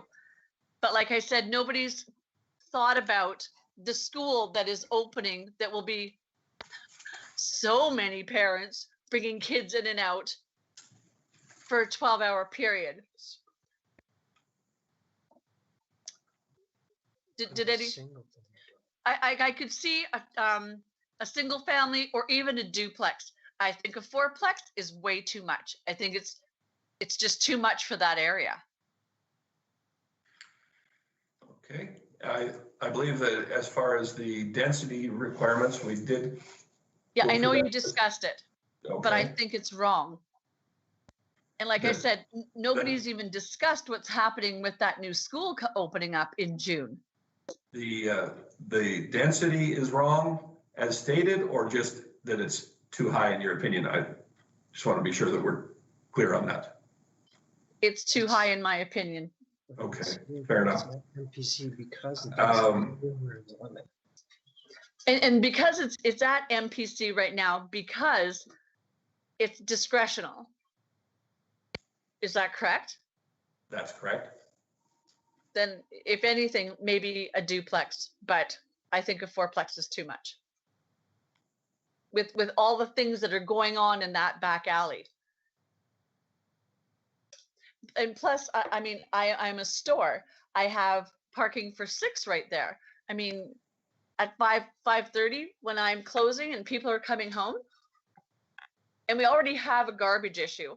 We've been asking for a green garbage for I don't even know how long, and we only have, when that thing squeezes in, you're only going to have room for one garbage. Yeah, I don't know. So, yeah.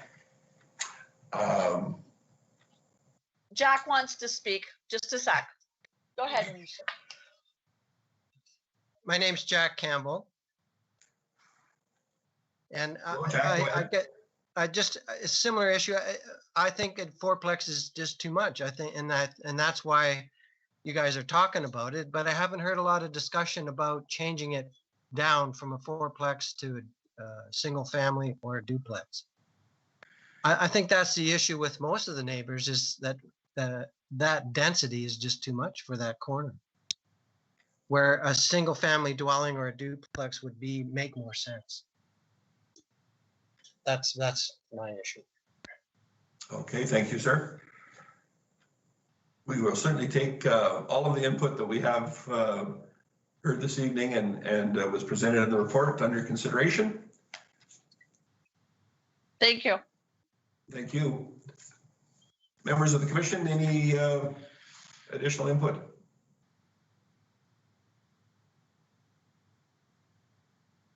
I'm not seeing any and hearing any yet, so I'm going to assume that we've read the motion. We've read the motion and we're prepared to vote on it at this time. Councillor Hibbs read the motion, I think, yes? Yeah, the motion was read into the record.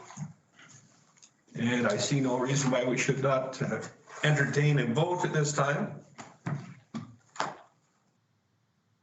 And I can only see one person, so I'm gonna go through and just in the order that comes up on the screen here for an indication. I will call all those in favor to indicate now.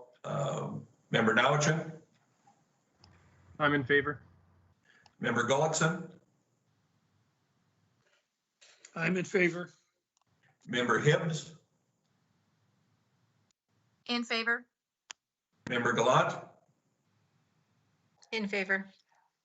And I am as well. That makes it unanimous as well. I appreciate everyone's indulgence in entertaining the chair and allowing individuals to speak. Everyone's input is valued. It certainly takes up some of our time, but it's important. And if it's important to members of our community, it's important to us. So Thank you for your patience.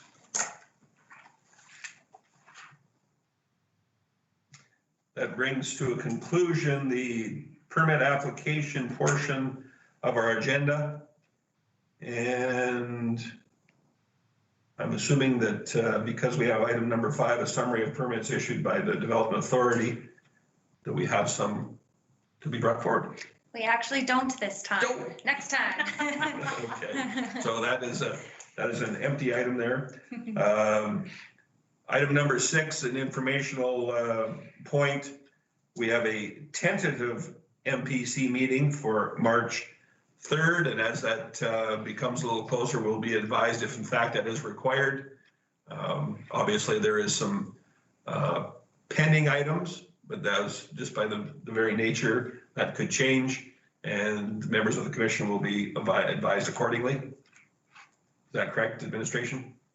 Very good. Anything else before we entertain another motion?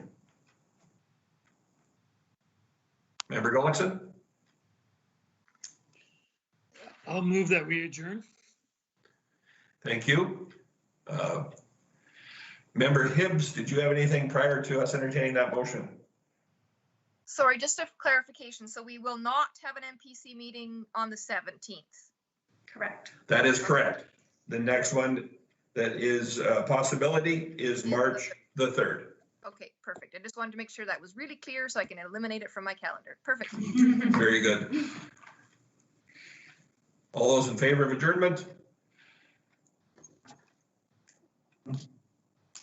And member Galant, I'm assuming, is in favor as well. Thank you, everyone. Debbie Appreciate your Ryan. patience this evening. What time is it? Is now exiting. Let the record reflect the meeting adjourned at 7:43 p.m. A long one. Very long one, actually. For the record?